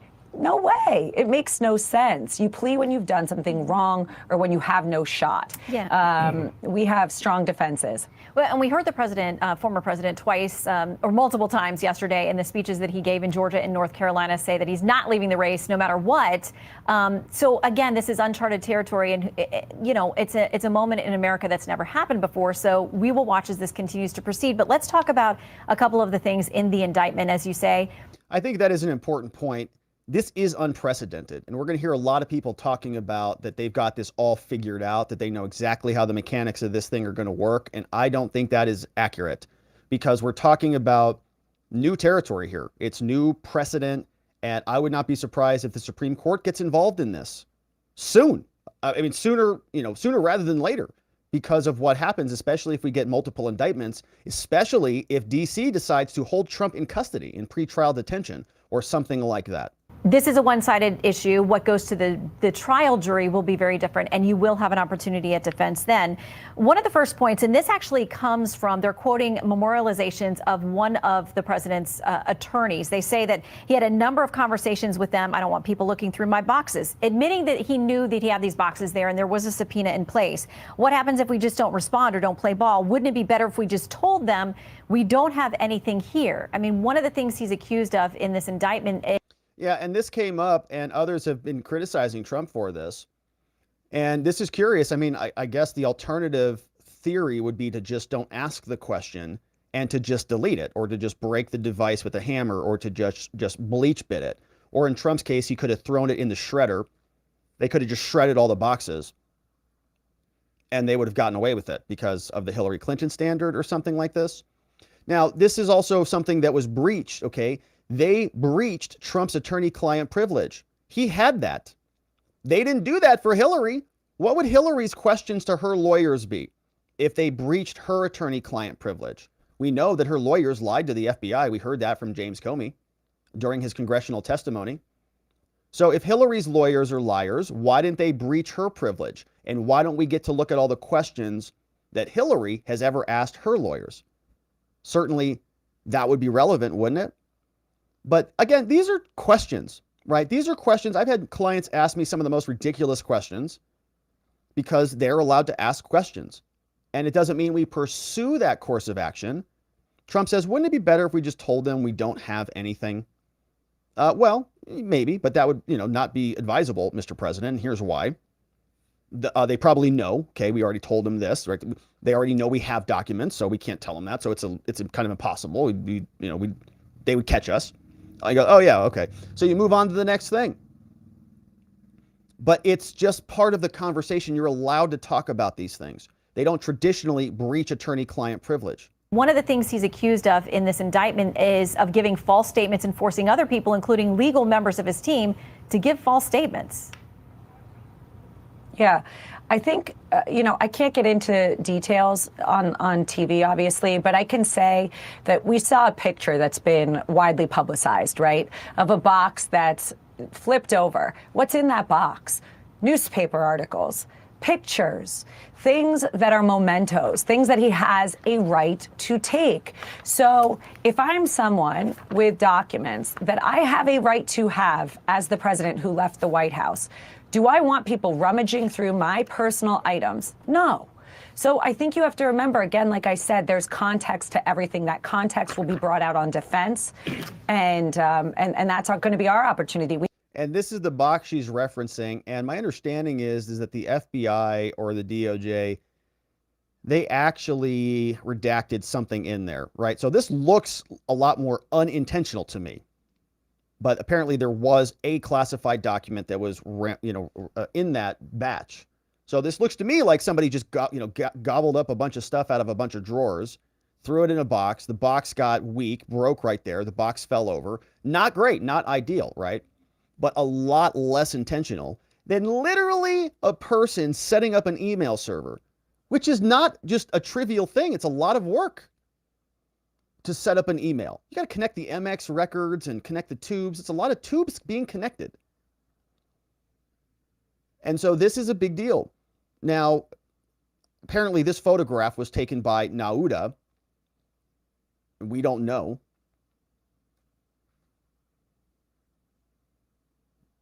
Maybe somebody walked in there and dumped it over and then took a photograph of it. We have not had an opportunity to give our side, and that's the image right there that I'm discussing. It's newspapers, it's pictures, it's mementos. Let me also say what. And there is a classified document in there, but that's not espionage. That's not Trump saying, I'm going to go take all these documents and then sell them to the Saudis. The indictment also says in looking at that picture, it says they were spilled onto the storage room floor. They say in the indictment includes documents related secrets relative to USA Five Eyes, which denoted the information in that document was releasable only to Five Eyes intelligence. That consists of Australia, Canada, New Zealand, U.S., and the U.K. They say that's in part of those documents that have spilled out. Well, first of all, I've never seen anything spilled out. I don't know if anybody's been to any of Donald Trump's clubs or residences, but he doesn't operate that way. So that may have been the way it was when they came. I don't know. I don't know when that picture was taken. I also don't know what was in the boxes before and after. There's a lot of questions here. What I can tell you is he has every right to have classified documents that he declassifies under the Presidential Records Act. So yes, they're making it sound like a 5-alarm fire. It's not. It's a very simple thing that everybody, and we've seen numerous people, able to take it. And frankly, he was the only one that could take classified documents that he declassified under the Presidential Records Act. People forget that. All right, Alina, thank you for your time. Of course, we will watch, as this is a very different proceeding once it goes to trial. It is going to be fun to watch. Now, Trump confirmed this over on Politico. He tells us that he is not going anywhere. He says, look, even if I'm convicted, I'm staying in the race. I'll never leave. So that leads me to think that maybe they want to accelerate this trial. Maybe he does want to go to trial. I still doubt it. I don't think we're going to get a trial anytime soon. But he says, even if I'm convicted and in prison, I'm still running, baby. And of course, he can do that. He could win the presidency from prison and then pardon himself on day one. Trump vowed on Saturday to continue running for president, even if he were to be convicted, saying, I'll never leave. He was on his plane. He said, look, if I would have left, I would have left prior to the original race in 2016. That was a rough one. In theory, that was not doable. Trump is not legally prohibited from running for president from prison or as a convicted felon. But such a bid would nevertheless provide a massive stress test for the country's political and legal systems. A stress test, they call it. All right. The former president leveled harsh criticisms at special counsel Jack Smith. Yeah, a bunch of people will just, well, it's a little bit of a problem that Trump's in prison, I guess. The former president leveled harsh criticisms at Jack Smith. He calls them thugs and degenerates.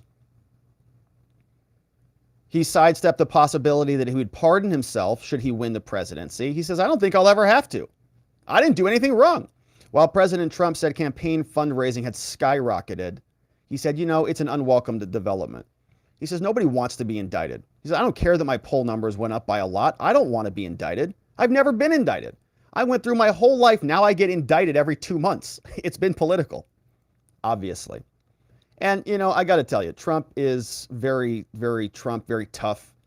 I'm not sure anybody, that I could imagine in this world would be able to survive the onslaught that he has survived over these last several years and say, I'll do it again. He repeatedly invoked the Presidential Records Act. Trump remarks came as he flew between speeches. Waltine Nauda, his personal valet and assistant, also got charged.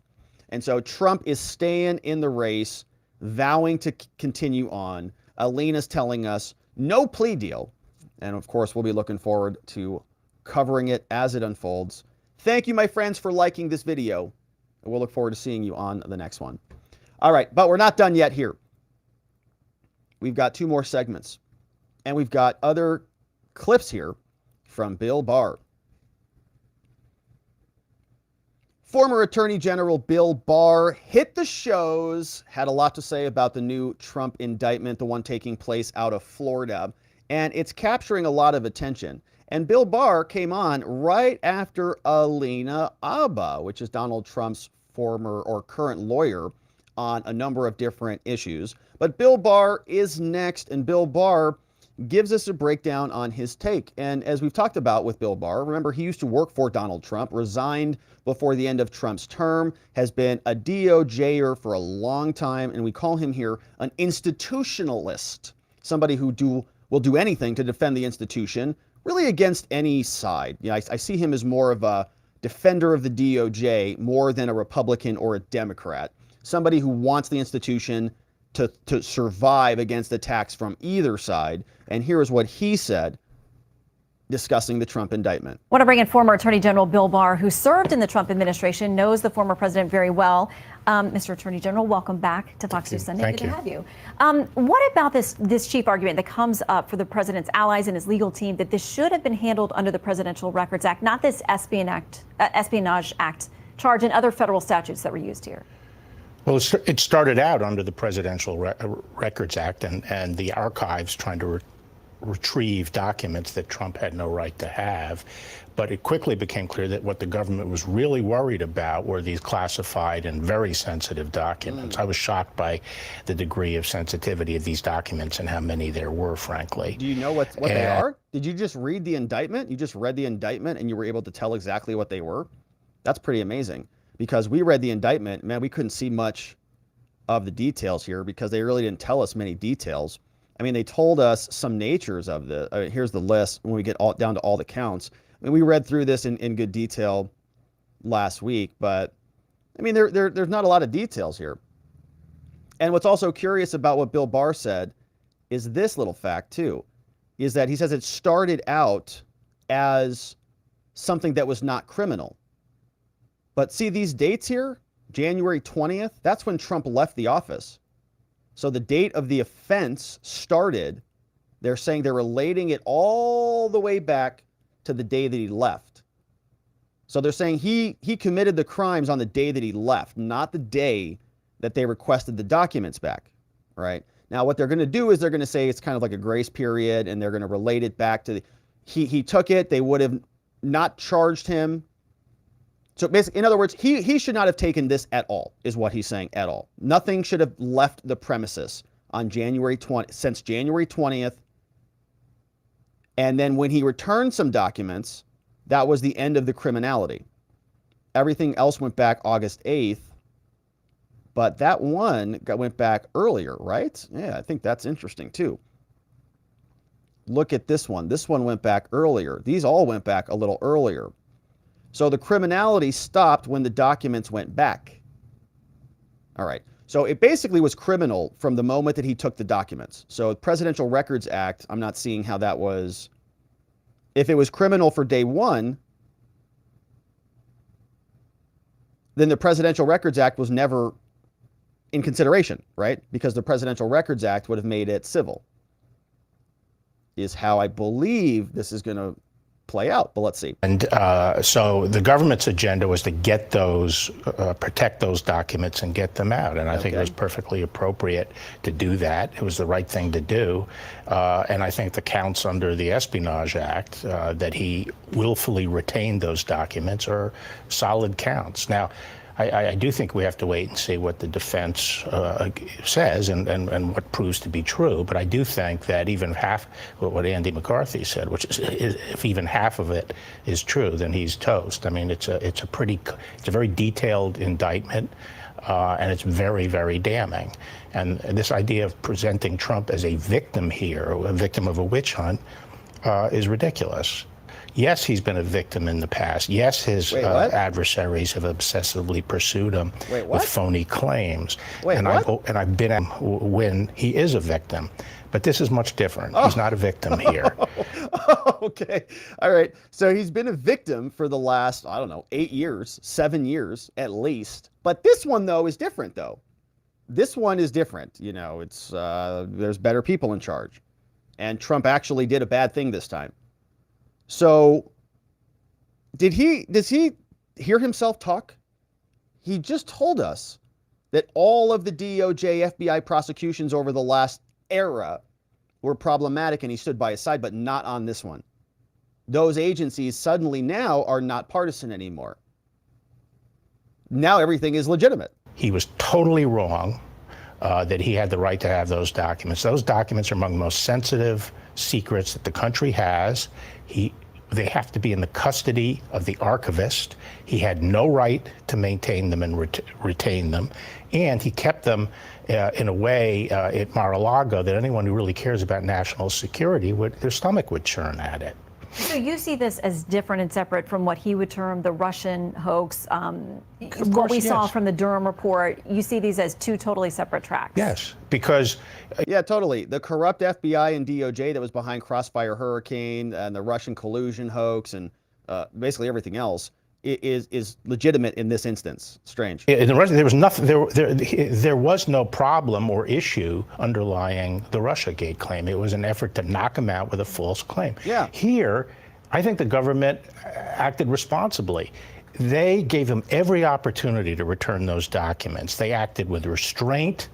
They were very deferential to him, and they were very patient. They talked to him for almost a year to try to get those documents, and he jerked them around. They finally went to a subpoena. I guess he should have used a hammer and smashed them to bits. And what did he do? According to the government, he lied and obstructed that subpoena. So did Hillary. And then they did a search. Oh, they didn't issue a subpoena for Hillary, right? And they found a lot more documents. And they're not even, I don't think they're even sure now whether they have everything. So they acted in a very patient way, and what they were met with was, according to the government and the indictment, very egregious obstruction. Let me ask you this and clarify, because the Justice Department has wanted to say over and over again, this is not something Merrick Garland, the Attorney General, was involved in. This is the special counsel, Jack Smith, has complete autonomy, makes these own decisions. But in a case of this import, and with a special counsel statute, would this have to go to the Attorney General for some kind of review or decision-making process before this indictment happens and goes public? Well, under the regulation, the call can be made just by the special counsel, but I'm sure they had worked out an agreement whereby he would keep the Attorney General in the loop, and if the Attorney General had strong feelings, he'd voice them. But I think the Attorney General... Of course, it would be asinine to not have that happen. Are you kidding me? And the fact that Joe Biden is not aware of this is also lunacy. That is just nuts. He keeps saying, well, I have no idea what Merrick Garland's doing. I don't talk to my DOJ. And you go, wait a minute. The DOJ's in your cabinet, Joe Biden. Do you remember that? Do you know that? The DOJ is an important part of your executive branch and your government. You should probably know what they're doing. Do you read the news? Do you know that Trump, your political opponent, is being prosecuted? And the idea that the Justice Department and all of this is now above board is nuts. This is what's called the Gelman amnesia effect. This is something we've talked about here before. But the Gelman amnesia effect, the example of how this works, let's say you open up a newspaper. I happen to be a lawyer. I know more about the law than I know more about farming, for example. So if I open up the New York Times and I read an article about law, I can say, this is nonsense. This person doesn't know anything about the law. This is just a journalist who's trying to pretend like they know the law, and this is fake, right? This is garbage journalism. But the Gelman amnesia effect says that I'm going to forget all about the trash periodical that I'm reading, the trash newspaper. As soon as I flip the page, I'm going to have amnesia because I'm going to see another article about farming. And I'm going to say, wow, gosh, I had no idea that we had a water shortage in this area. And this sounds like a very big problem. And all of a sudden, I'm an expert in farming, even though I know that the same article, the same newspaper is mostly trash. Why? Because in my domain, I knew that it was inaccurate. But suddenly when I exit my domain, I suddenly now think that the rest of the article is legitimate. So the same thing is happening with Bill Barr here. He's having amnesia. He's flipping the page. Crossfire Hurricane, well, that's gone. And we've got all of the other collusion allegations. That's gone. We've got all of the cover-ups in 2020. Oh, that's gone. Flip that page. Amnesia, amnesia, amnesia, amnesia. Forgets about it. Now suddenly, well, special counsel, Merrick Garland, Joe Biden, the whole corrupt institution that he's been a part of for his whole life, he's now going to come out and defend and just have amnesia about all of the other history of offense and presume that these institutions are operating in good faith. They don't deserve the good faith belief anymore. General said pretty early on he would be guided by the recommendation of the counsel. Now, we can't forget here that this entire thing came about because of reckless conduct of the president. If he had just turned over the documents, which I think every other person in the country would have done, they're the government's documents. They're official records. They're not his personal records. Battle plans for an attack on another country or Defense Department documents about our capabilities are in no universe Donald J. Trump's personal documents. They are the government's documents. What about... Have we seen that with other presidents? Does Bill Barr know what other personal records other presidents have seized? Who gets to make that decision, Bill? Who gets to decide what is a presidential record or a personal record? Do you know that one? Because the DC Circuit Court judge called Amy Berman, she said the presidents do. So again, when these guys come out, and honestly, in many instances, I like Bill Barr. I think that he's, an interesting commentator, and I like his takes on it. But I think he's an institutionalist through and through. And when they come out and they tell us that it's all this way or nothing else, you go, wait a minute, Bill. Are you saying the DOJ has somebody who's more powerful than the president, who's in charge of policy there? Who is that person? I'd love to know, because I don't know who that is. What I was taught was that the president is the chief executive. He is the leader of the executive branch. And so anything that is underneath that policy is at the behest of the president. And Bill Barr knows very clearly that this is a case of first impression, that this has not happened before in this country. And so for him to come out here and bark at all of us like, well, I'm the Attorney General and I used to work there, so I can speak with moral authority about this, that nobody should have any of this stuff, it's ridiculous. It's a case of first impression. There's no comparisons here that we can give to what Hillary had. Can we compare it to what Hillary had and deleted and sent emails about? Can we compare and contrast it to that? No, because she deleted them. So it is a double standard. Trump is being victimized. This is the same DOJ and FBI as all of the other efforts. Nothing has changed here. But they want to come out and sell it to us like this is all just regular routine and Trump is just an ordinary criminal being pushed through. Of the arguments, they'll say, okay, when it came to President Obama leaving, or, President Biden was vice president when some of these documents allegedly that he's got, that's a different question. But when you think about somebody like President Obama or President Clinton, the sock drawer case with President Clinton, they'll point to these and say, listen, so there are two big lies, I think, that are out there right now. One is, these other presidents took all these documents. Those were situations where they arranged with the archives to set up special space under the management, control, and security provided by the archivist to temporarily put documents until the libraries were ready. These were not people just putting them in their basement. Wait a minute. He's talking about presidents. We're talking about Hillary, who's a presidential candidate. She did have a server in her basement, Bill. Okay. And the second thing that the president, this idea that the president has complete authority to declare any document personal is obvious. It's facially ridiculous. That opinion had to do with the distinction between official records, which are records prepared by government agencies for the purpose of government action, and personal documents as opposed to official documents, which are things prepared by the president, such as a diary or notes, which are not used in the government's deliberations.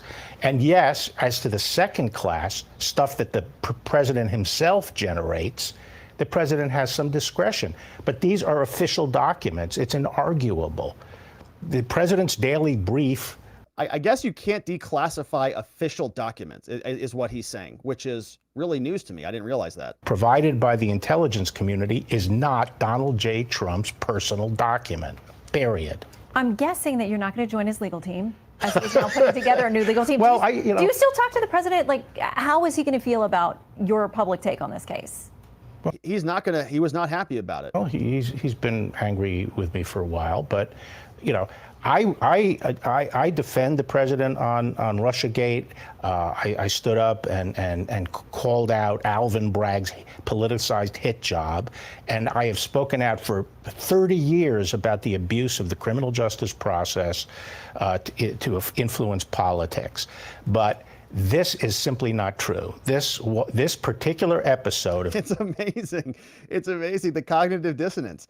Every single other assault against Donald Trump has been garbage, right? And all vindicated. All of it's been he's been trashed by the intelligence agencies and the DOJ for years, except this one, though. Trying to retrieve those documents, the government acted responsibly, and it was Donald J. Trump who acted irresponsibly. So again, innocent until presumed innocent unless otherwise proven guilty beyond a reasonable doubt. Jack Smith said that in a court of law when he talked to us on Friday about this. He did say so we'll watch and see as they now get to present a defense. I want to make sure while we have you here, though, to ask you about this FBI document that the House GOP has been warring with the FBI over. All right, so we'll save that for another show, but that's the FD 1023. The FD 1023, of course, came out and was released to Congress by the FBI the same day that they indicted Donald Trump, more or less, or same 48-hour window.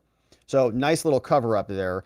As the FD 1023 form drops, they also indict Trump. I think that timing was very intentional, and it worked. But now we can also see that the Senate GOP leaders are breaking with the House GOP. They want to see Trump locked up. Of course they do. Cocaine Mitch is out in front. Says leaders like McConnell are staying quiet about former President Trump's indictment, letting him twist in the wind and breaking with House Republican leaders who've come to Trump's defense. McConnell, who's careful not to comment on Trump or even repeat his name in public, what a weenie, has said to GOP colleagues that he wants his party to turn the page on the former president, whom he sees as a flawed general election candidate and a drag on Senate Republicans. The Senate GOP's leaders, top deputies, Republican Whip John Thune and John Cornyn, have also indicated they don't want Trump to win the party's presidential nomination. They, along with McConnell, are letting Trump's legal troubles unfold without coming to the former president's defense. Others in the House have come to his defense. We already read last week about Mitt Romney, and Mitt Romney is saying that the Justice Department is legitimate. And so you can see lines are being drawn. People are picking their sides as the prosecution continues. Now, in the House, as the senators are abandoning ship, Jim Jordan is not. House Judiciary Chairman Jim Jordan jumping into the Trump prosecution fight, and he was defending Trump and the prosecution, against the prosecution, when he was on with the media. But he also sent in another letter over to Merrick Garland. And I wanted to start here because this letter went out simultaneously with the indictment, give or take. Coming from the Committee on the Judiciary from the House of Representatives, Jim Jordan wrote the following. This one goes over to the Honorable Merrick Garland, U.S. Department of Justice. He said, hey, Merrick, the Biden Department of Justice is reportedly about to indict Trump. We know that they did basically as this letter was being sent. This is the president's chief rival in an upcoming presidential election. According to reports, the indictment is going to come despite declining to indict former Secretary of State Hillary Clinton for her mishandling of classified info and failing to indict President Biden for his mishandling of classified info. Saying this indictment creates at a minimum a serious appearance of a double standard and a miscarriage of justice. An impression that is only strengthened by the allegations that a Biden Justice Department lawyer, quote, inappropriately sought to pressure a Trump-affiliated lawyer with the prospect of a judgeship. And that was Walt Nauda's lawyer, Mr. Woodland. Woodland came in with his client. They had a conversation with Jay Bratt, I believe it was, over from the DOJ. Jay Bratt said to the lawyer, hey, your client better flip and work with us. I know you want to be a judge here in Washington. Would be a shame if something happened to that application. Completely inappropriate. Lawyer filed a complaint. Additional information recently obtained by the committee about the department's execution of a search warrant on Trump's residence only reinforces our grave concerns that your reported actions are nothing more than a politically motivated prosecution. Jordan writes, on June 7, 2023, just days before the reported indictment of Trump, the committee conducted a transcribed interview of Stephen D'Antonio. D'Antonio served as the former assistant director in charge of the Washington field office. He's one of the most senior FBI officials in charge of effectuating the unprecedented raid of the president's residence. During his testimony, Mr. D'Antonio expressed strong concerns with the department's pursuit of the raid and noted several unusual features in the department's handling of the case. The FBI agent, who had over 2 decades of FBI experience, noted his frustration that the FBI was going to be, quote, left holding the bag again. with respect to the search of Trump's residence. During the interview, FBI agent D'Antonio detailed how he disagreed with the Justice Department's approach to the raid and described several abnormalities about the DOJ actions in its investigation of Trump. First, FBI agent D'Antonio testified that the FBI headquarters made the decision to assign the execution of the search warrant to the Washington field office. That's interesting. The Miami field office did not conduct the search. The location of the search occurs within the territory of FBI Miami's field office, but they didn't want FBI Miami to do it. They wanted FBI Washington to do it. I wonder why that is. Mr. D'Antonio stated that he had absolutely no idea why this decision was made, and he questioned why the FBI Miami field office was not taking the lead. He stated the FBI learned a lot of stuff from the Crossfire Hurricane investigation, notably that the FBI headquarters does not work the investigation. It's supposed to be the field offices working the investigation, right? You've got this hub and spoke model. You've got FBI Washington who leads the logistics, and then they have all the field offices out there who are doing the investigations at the field offices, and you create some separation between the two. So Washington, is the head. They send the investigation out to Miami, but they didn't do that. Now they just actually picked up and went to Miami and do the actual execution of the warrant themselves. He said, "My concern is that the DOJ was not following the same principles. In fact, as recently as May 2023, in response to the report of Durham, FBI asserted that its investigations should be run out of the field and not from DC, unless it's a partisan political prosecution. Then you want it to come from your political home base, which at the current status is DC. FBI agent also curious as to why the department did not assign a U.S. attorney's office to the matter. Well, then they have lawyers and prosecutors looking over it. According to Mr. D'Antonio, it was unusual to not have a U.S. attorney assigned to the investigative matter, especially something this big. He explained that he, quote, didn't understand why there wasn't a U.S. attorney assigned. And he raised this concern with a lot of department officials. He said, this is a little bit out of the ordinary. Mr. D'Antonio, the FBI agent, he indicated that he never got a good answer on that. And he was told that the National Security Division would be handling this matter with Jay Bratt, who leads the DOJ's Counterintelligence Division. He's going to be the lead prosecutor on the case. Mr. Bratt is the same department lawyer who allegedly improperly pressured the lawyer previously. Mr. D'Antonio again noted his concern regarding lessons learned from Crossfire Hurricane. He said the Justice Department was not following the principle that headquarters does not work the investigation. So remember when FBI Director Wray came out and he said, we don't need to do anything. Our department's amazing.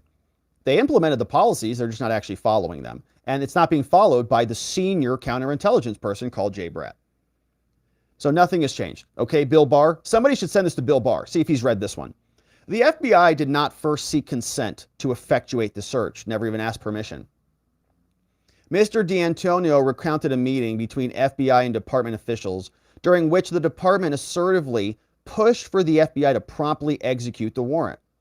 Based upon his over 20-year tenure at the FBI, FBI agent D'Antonio testified that he believed that the FBI, prior to resorting to a search warrant, should have sought consent to search the premises. It's a nice idea. Can we come in here and look around? He testified that this outcome would have been, quote, the best thing for all parties. For the FBI, yeah. For former President Trump, yeah. And for the country. But they didn't want to do that. Mr. D'Antonio indicated a belief that either you or Director Christopher Wray made the decision, he's speaking to Merrick Garland, to seek a search warrant despite opposition from line agents working the case in Washington. Line agents are saying, do we really need a warrant for this? Can we just ask them? They said, no, raid him. Following that meeting, Mr. D'Antonio described how the Justice Department counterintelligence official, somebody called George Toscas, who also reportedly worked on Crossfire Hurricane and Clinton emails, so the same people told him that FBI agents were ready to execute the warrant. Mr. D'Antonio pushed back on the department for trying to unilaterally allocate FBI resource FBI resources. And fourth, the FBI refused to wait for Trump's attorney to even be present before the search. FBI agent D'Antonio testified that the FBI sought to exclude President Trump's lawyers from the search, a move with which he even agreed. Shout out to the good FBI agents over there. Mr. D'Antonio believed that the FBI should have worked with the attorney to get consent to the residence prior to seeking a search warrant. Mr. D'Antonio believes that there was a good likelihood that they could have gotten consent, obviously. The committee previously requested information and documents related to the FBI's raid. In light of this testimony and the department's failure to respond to our previous oversight requests, we write to renew and supplement our requests necessary for our oversight. Jim Jordan is telling Merrick Garland the following.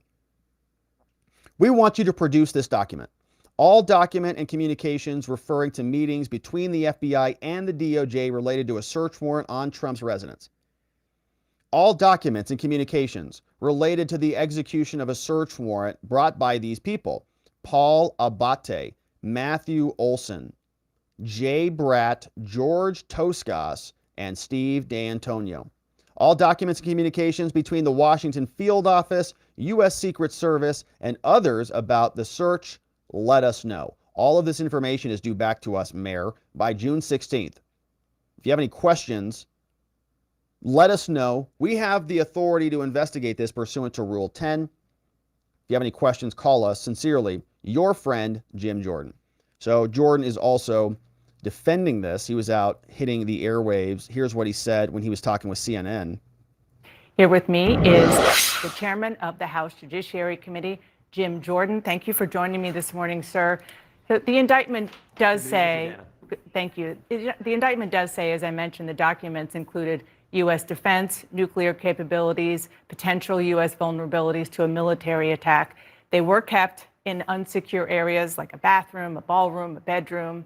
And the indictment says that Donald Trump lied to lawyers, his own lawyers, which resulted in false statements to the FBI so that he could keep those documents. Is all of that, any of that, acceptable to you? Dana, the standard is clear. The standard is Navy versus Egan, a 1988 case, unanimous decision from the court that Justice Blackmun wrote the opinion, and it said the president's ability to classify and control access to national security information flows from the Constitution. He decides. He alone decides. He said he declassified this material. He can put it wherever he wants. He can handle it however he wants. That's the law. That's the standard. And Jack Smith can do all this 37 different counts and whatever he wants to do, but that doesn't change the standard. The standard that the Supreme Court in a unanimous decision said was that he can classify and he can control access. He has the sole authority. In this indictment, he states on at least one occasion that he did not declassify the information. When he's showing a document to somebody who doesn't have a security clearance, I might add, he says explicitly that it is classified. He didn't declassify it. Dana, he has said time and time again he's declassified all this material. This is the most political thing I have ever seen. They've been out to get President. They're indicting President Trump on Tuesday for having material that he declassified that was protected by the Secret Service. And the people who are doing it is the administration, the Justice Department, from his opponent in the upcoming presidential election. I mean, this is as political as it gets. And frankly, Dana, it's part of a pattern. We've seen it time and time again with the president over the last 7 years. They try one thing, then they try another. They've continued to go after him. And I think anyone with common sense can see that. Okay, this is a very detailed indictment. A couple of things that you just said.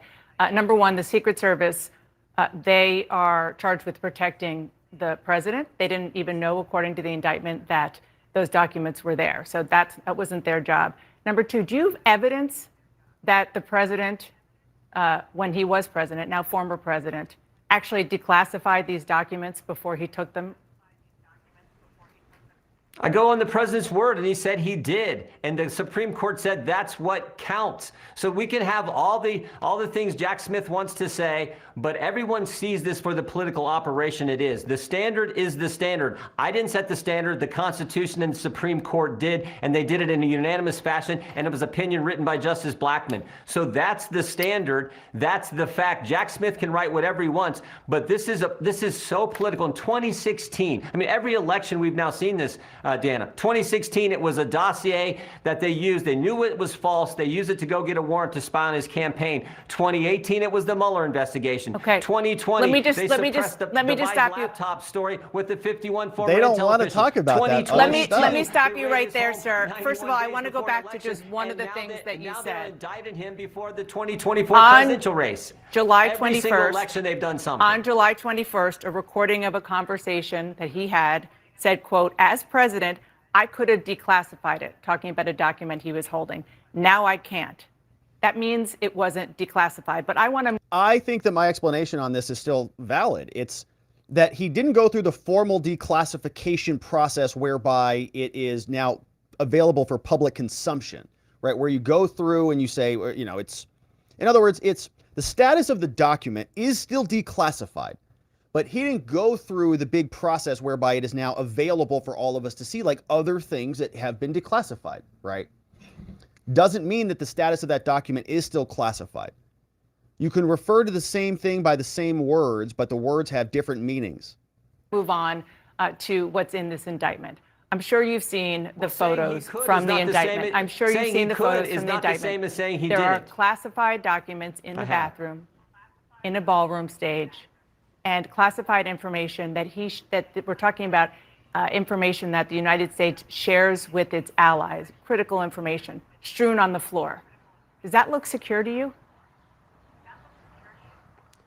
Again, Dana, the standard is the standard. The President of the United States, he can classify and he can control access to national security information however he wants. That's the standard. That's the Constitution. That's what the court said in Navy versus Egan, a 1988 case. I don't know how many more times I can say it. You don't have to say it anymore. They'll never get it. So you can say it 1,000 times and it's still not going to permeate the thick skull. But what he's talking about is the idea that our Constitution has one position that has this root power that is very, very strong. And that power extends to certain things that other people do not have. And the power of declassification emanates from a constitutional mandate that the president has to deal with national security. And that umbrella is very, very big. So for people like Bill Barr to come out and say, well, you know, he can't do that, the executive branch and the DOJ and all these things. You go, wait a minute, Bill. Who runs the DOJ? Okay, so all your policies and all that others. Now, you might disagree with it. You might say it's not prudent. You may say it's not a good idea for classified documents to be on the floor somewhere. I would agree with that. It's not easy to defend boxes of classified documents anywhere. But it doesn't justify criminal prosecution of Donald Trump. The Democrats are using it for political purposes. They gave this benefit of the doubt to their own side. They don't want to extend the same benefit of the doubt to the other side because they're not operating in good faith. All the times they want to default back to no one's above the law. They just mean no Republican is above the law. Their side is above the law all the time. They're running around committing crimes regularly, and nobody does anything about it. In fact, they just wait it out, and it all goes away. And so Jim Jordan demanding more answers.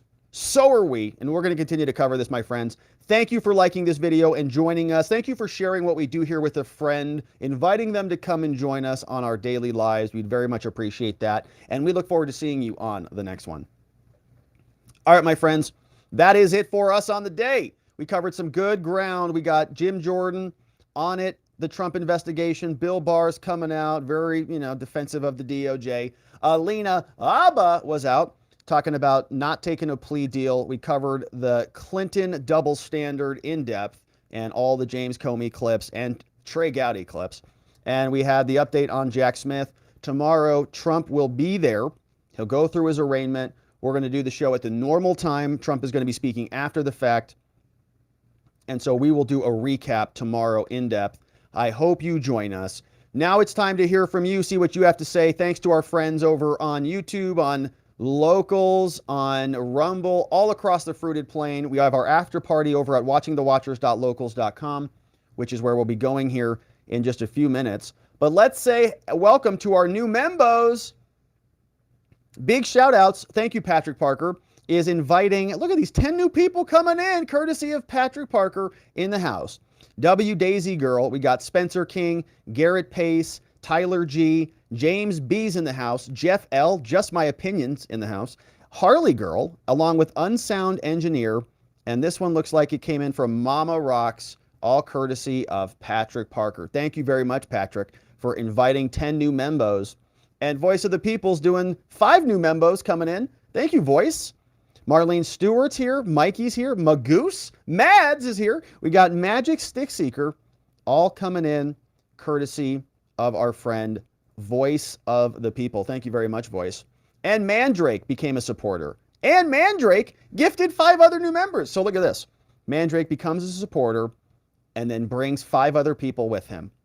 What an amazing man. Mandrake. Amazing. Frank in the house. And guess who else is a member? Stop Sniffing Kids, Joe. Just became a member. Welcome to Stop Sniffing Kids, Joe.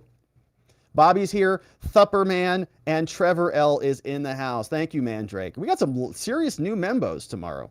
I mean, our member-only morning stream in the morning is going to be lit. Thank you, everybody, for joining us. Paula Ballard. Welcome, Paula. Man. And hey, our YouTube members, make sure you get the new, the Telegram link, which is in the community tab. So if you're a member, navigate over to the community post section on your app, get the Telegram link, and join us. Patriot 1111 is in the house. Says everyone wants to talk about Trump as opposed to quid pro Joe. Articles of impeachment should have been filed last Friday. Fed up with the feds. We need to stay focused on Biden. The best defense is a good offense.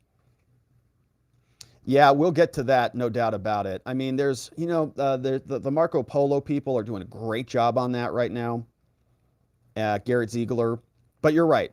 You know, the FD 1023 form, Patriot, really got blown out of the water.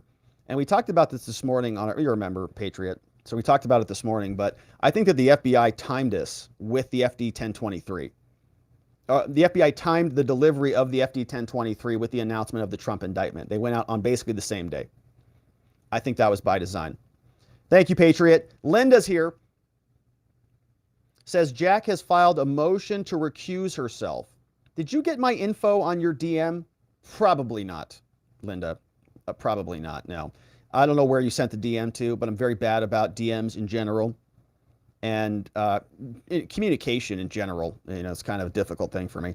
So I probably didn't see that, but I did not realize that. So we'll read all of that tomorrow. Thank you for that. Where did you send that? Probably on Twitter? Is that right? Yeah, I'm very bad with DMs. I apologize on that.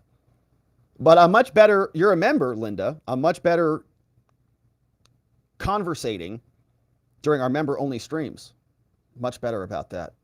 But I'll check my DMs after the show. Thank you, Linda. And thanks for the tip and the chat. S. McG is here. Says the FBI are starting to openly show the criminal actions that they're being paid off for. If the good FBI members don't step up and point out the BS, then the FBI sold the American people to the rich. Yeah, I mean, they're kind of like, you know, a law enforcement agency for the oligarchs, essentially. They prosecute the political opponents, protect their political allies. And Fax Matters in the house says, please read my locals tip. Okay. Thank you, Fax. Yeah, we'll get it before the after party. Yeah, and we're going to have to start a second locals thread. Alex LaChance says, how is it legal for him to put up a trap like that? What kind of country are we living in that the government is literally placing traps out for people? Yeah, that's Alex commenting on the Joe Biden text line, okay? Don't text Joe Biden. It is a trap, as clear as can be, all right? Do not text him anyway, anything. Don't even text him you're doing a great job. Just leave it alone. But that's what they're doing. That's because it's the new America we live in. They're going to catch insurrectionists, Alex. Yeah. Alpha She-Wolf. Hey, Alpha, welcome. Welcome to becoming a supporter. That's amazing. And we're going to see you in the morning for our member-only stream. Amazing. Adam M says, she did it, but we don't think we can get a jury to convict, so we're not going to try. Comey. That's exactly right. Well, yeah, and in D.C., I'm not sure that they could get a jury to convict Hillary. But they also didn't want to prosecute her. She was running for president. So they left that whole thing alone. Yeah, here's another one from a bad poet. Says, remember that white supremacy march not long ago with the police escort? You know, if you see them in Miami with MAGA gear, would that be odd to anyone? And this is laughing emoji. Yeah, it would be odd. Yeah, be careful if the Patriot Front shows up there in Miami. The white supremacy march. You mean the feds? The feds marching around? Yeah. Alan Harkins in the house. What's up, Alan? Says, great show. Sad, unbelievable, corrupt times we're in, historically speaking. This will mark a turning point of the nation, hopefully. A positive point in the end. Thanks for being a great professor. Well, thank you, Alan. I agree with you. I'm still optimistic. You know, I think that,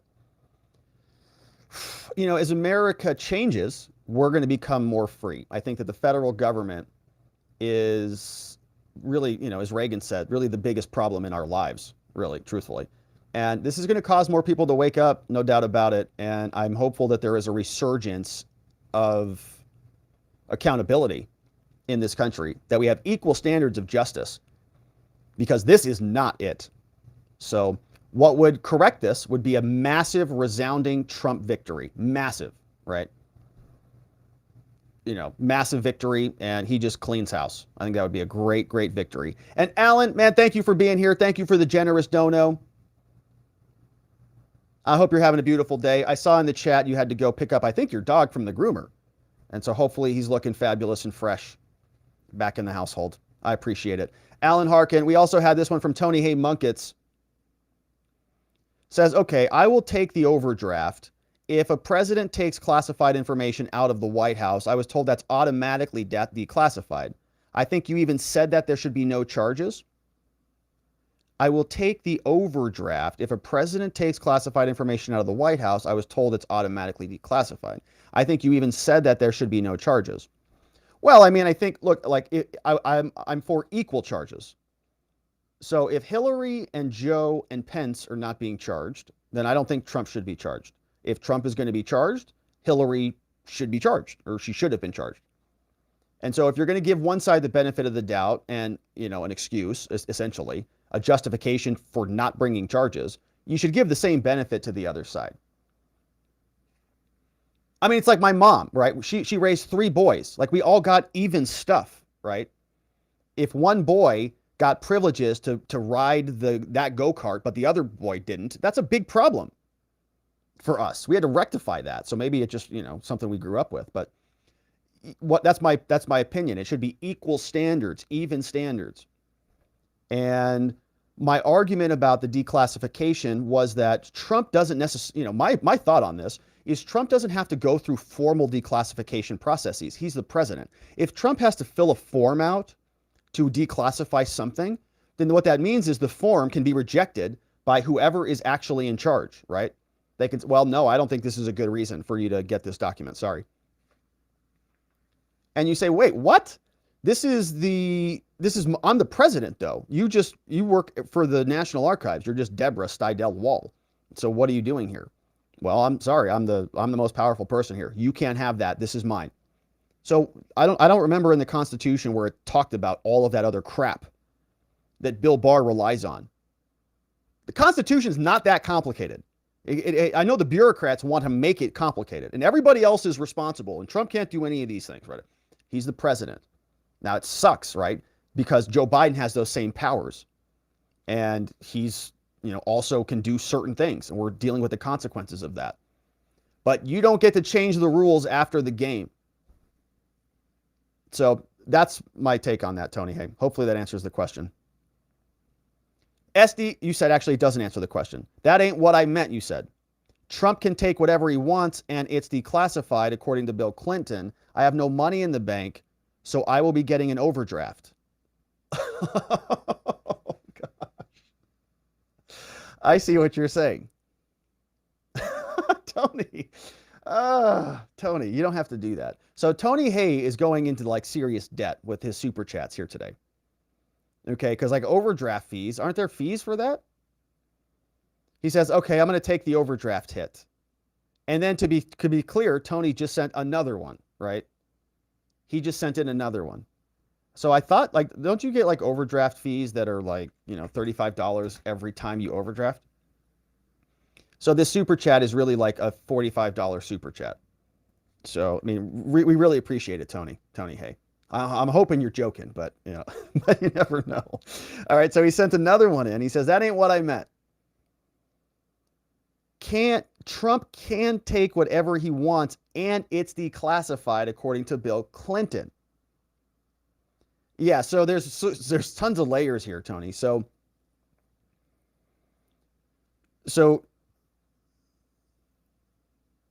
my argument was that Trump could take the documents without filling out the form, and that is necessarily by virtue of the act declassifying the document. Okay, that's one argument as to why he didn't go through the formal processes.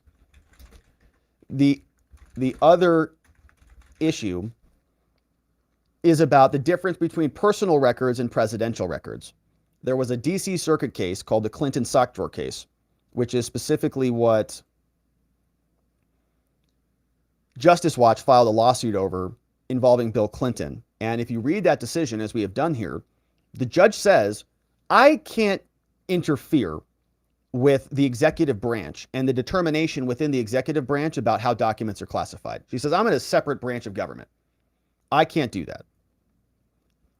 Locals, new stream is coming up in 10 seconds. I'll see you over there. And so you can't officially, you know, if he didn't officially declassify the documents, he did it by virtue of the fact that he just moved them. And Amy Berman said that she can't interfere with what's happening in the executive branch.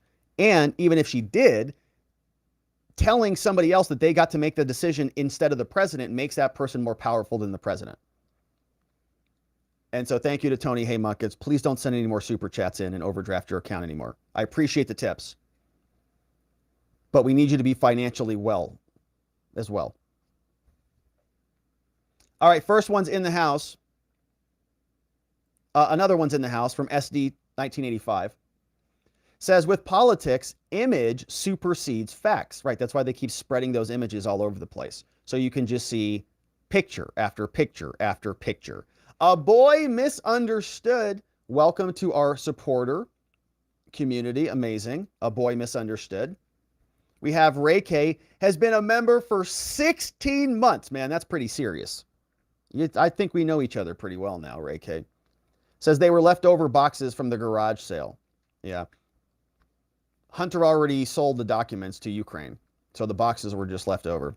Good to see you, Ray K. Thanks for being a member for 16 months, man. Super cool. Very grateful for your support and glad that you're here. Passport Bro and Fred Petamonte are here. Fred Petamonte says, my tweet everywhere is, if you are in Miami or going to Miami to support Trump, watch out for the FBI and Antifa. They want another J6. Be very careful. I agree with that. Be cautious, my friends. Be very cautious out there. Lot of strange, funny business going on out there. And Jigam's bringing out the like hammer. And that's from Fred Petamonte. Passport Bro says, wrong, Rob. Justice Thomas is over Florida.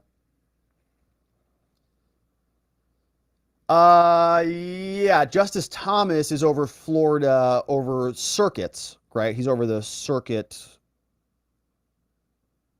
in Florida, but he's at the Supreme Court level. So it would still need to go up to the Court of Appeals before it would ever get.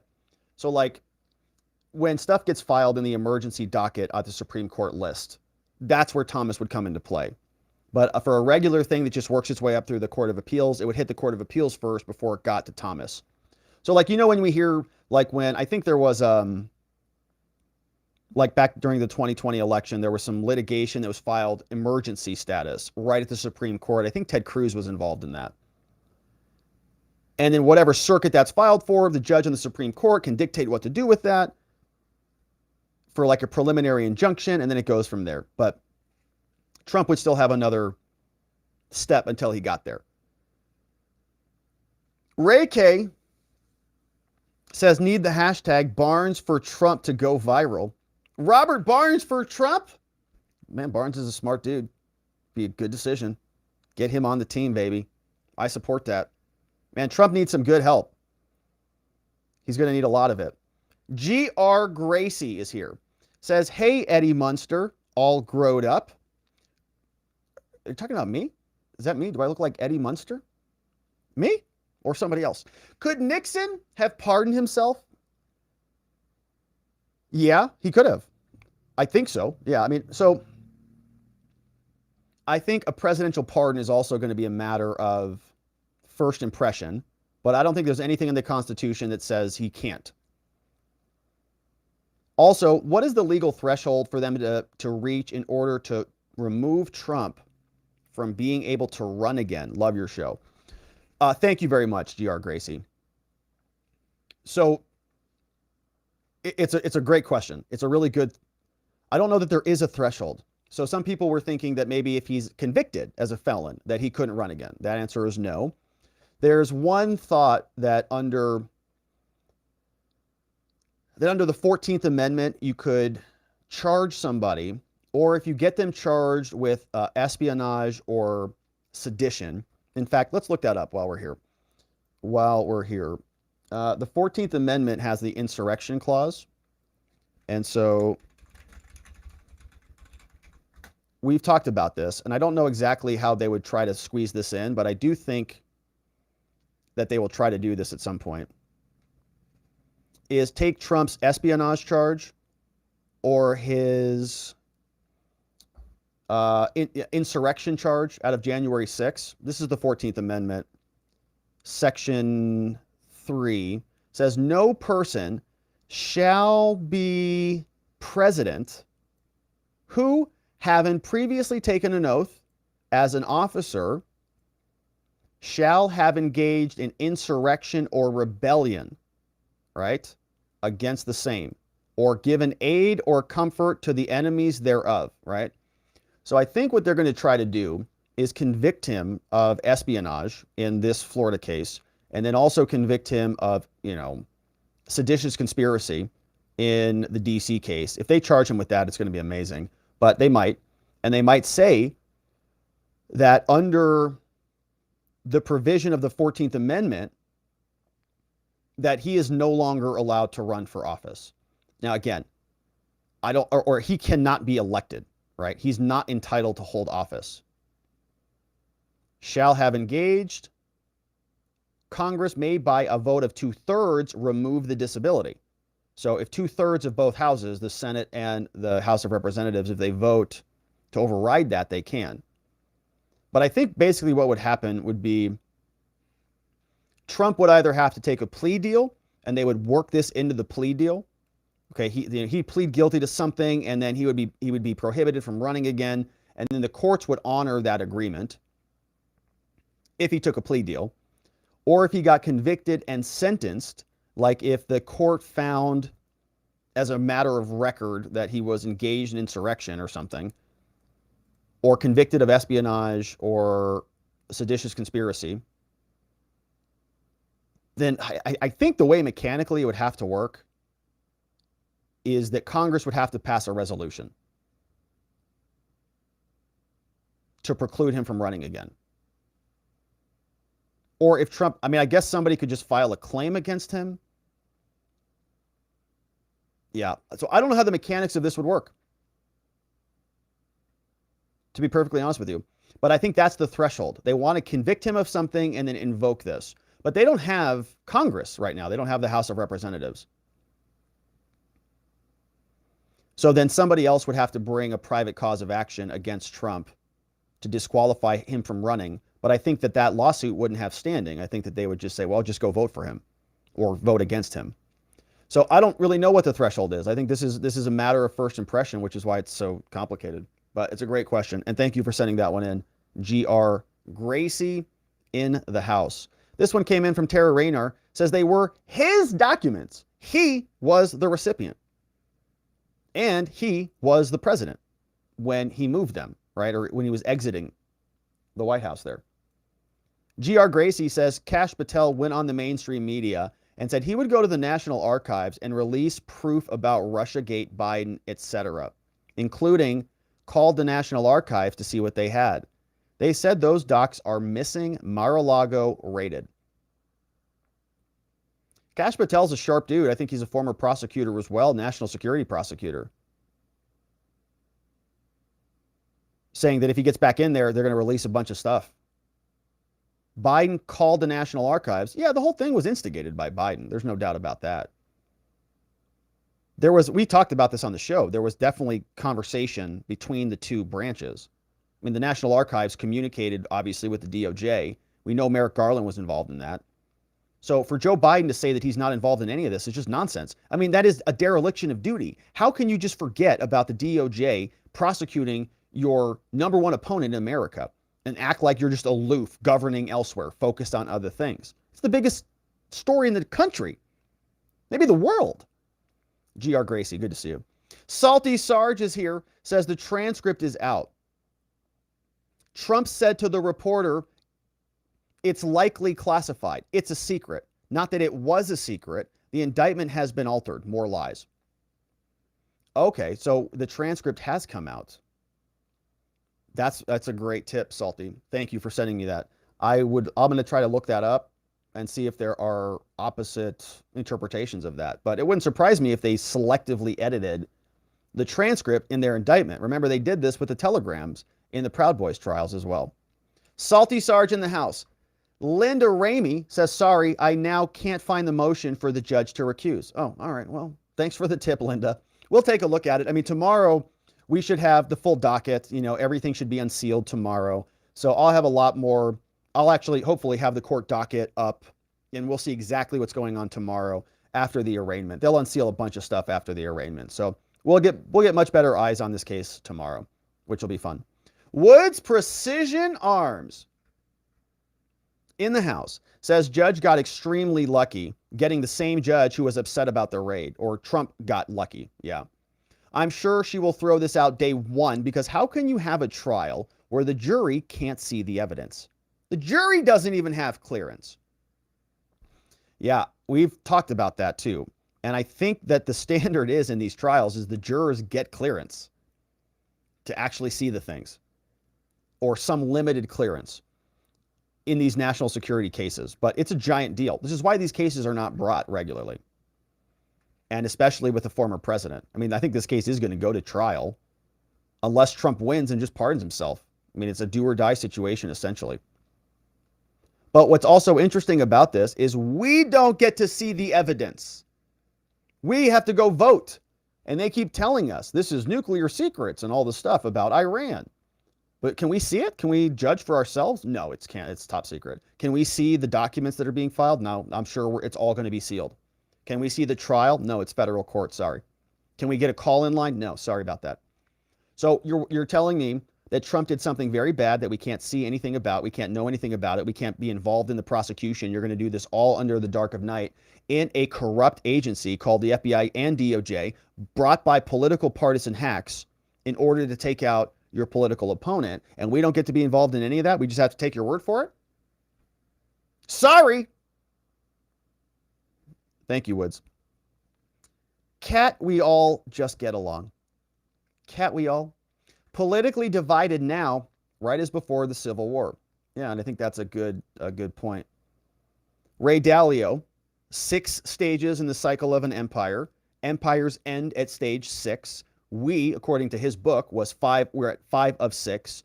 This, political prosecutions of your political opponents in what we call a democracy, that they keep screeching to us about, I think clearly puts us into stage 6. For more reading on that, Ray Dalio's Principle of a Changing World Order. Great. Hey, Aussie Overlord in the house.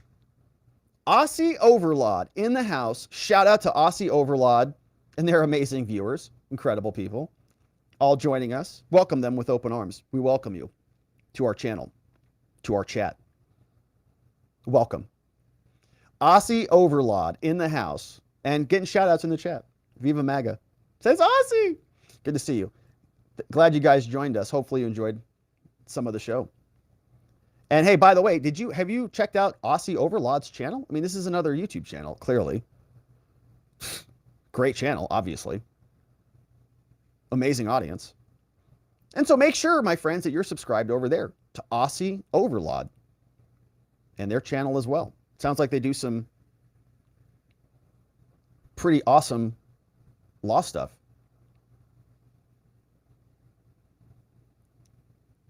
N810 says, awesome. Spelled A-U-S-S. You see? Yeah. All right. So good to see Aussie Overlord in the house. We've got Tara Rayner says areas searched were not to include, quote, public access. Tara Rayner, member for 2 months. Thank you very much, Tara. Yeah, and so we're going to have some questions over the search warrant, the particularity of the search warrant, the extent, the scope, who signed off on the search warrant. Going to be a lot of questions. Now, this is real time. We're in the game now. And hey, Zulu, thank you very much, Zulu. Zulu is in the house, brought in 5 new membos. Who do we got? We got Wendy C's coming in, Robin L, Jackie K, Kevin H, and 2 Tim. All gifted membos, courtesy of Zulu. Thank you very much, Zulu. Modding it up out there. And we appreciate you bringing some new members in. Tomorrow will be lit. Trust2Kid says, thanks for another great show. Thank you, Trust. I appreciate that, my friend. Thanks for another great tip on Rumble. I appreciate that. Facts Matter says, please read my locals tip before the party. It's breaking. All right, let me make sure I get this.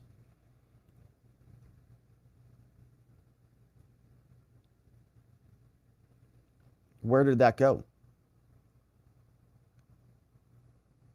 Where did you leave the tip, Facts Matter? Was it on locals? Oh, it's in the first locals thread. That's why. We had 2 locals threads that we had to attend to. And yes, okay, we will definitely do that, Facts Matter. Tony Hay Munkets is in the house. Says, check my friend Butterfly is coming back from the border, hanging out. The senator from Idaho actually went down there and hung out with her. God bless.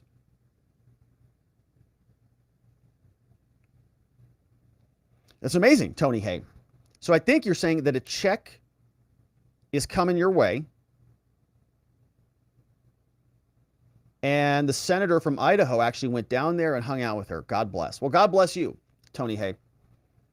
And shout out to your friend and the senator from Idaho. Hopefully everybody's doing great over there. Thank you for the continual overdraft fees that you're incurring on our behalf. We appreciate it. And another one. I think we read that one. Says, I will be getting an overdraft. I've got no money in the bank, so I'll be getting an overdraft. Tony. All right. Please don't feel obligated to overdraft to participate in the show. I appreciate it. Daniel Layton. Daniel Layton coming in. Says, Tony, send me your Cash App. I'll send you your $10 back. You got me rolling over here. Yeah, we should start a support fund for Tony Hay Munkets. He keeps overdrafting. It's like a very expensive super chat day for him. Whatever, $35, another overdraft fee. Go into the bank. Maybe they'll waive it. Tell them, you know, it's a YouTube error or something like that. So thank you, Daniel Layton. Member for 1 month is going to help defray the financial devastation that Tony Hay Munkets is causing himself over there.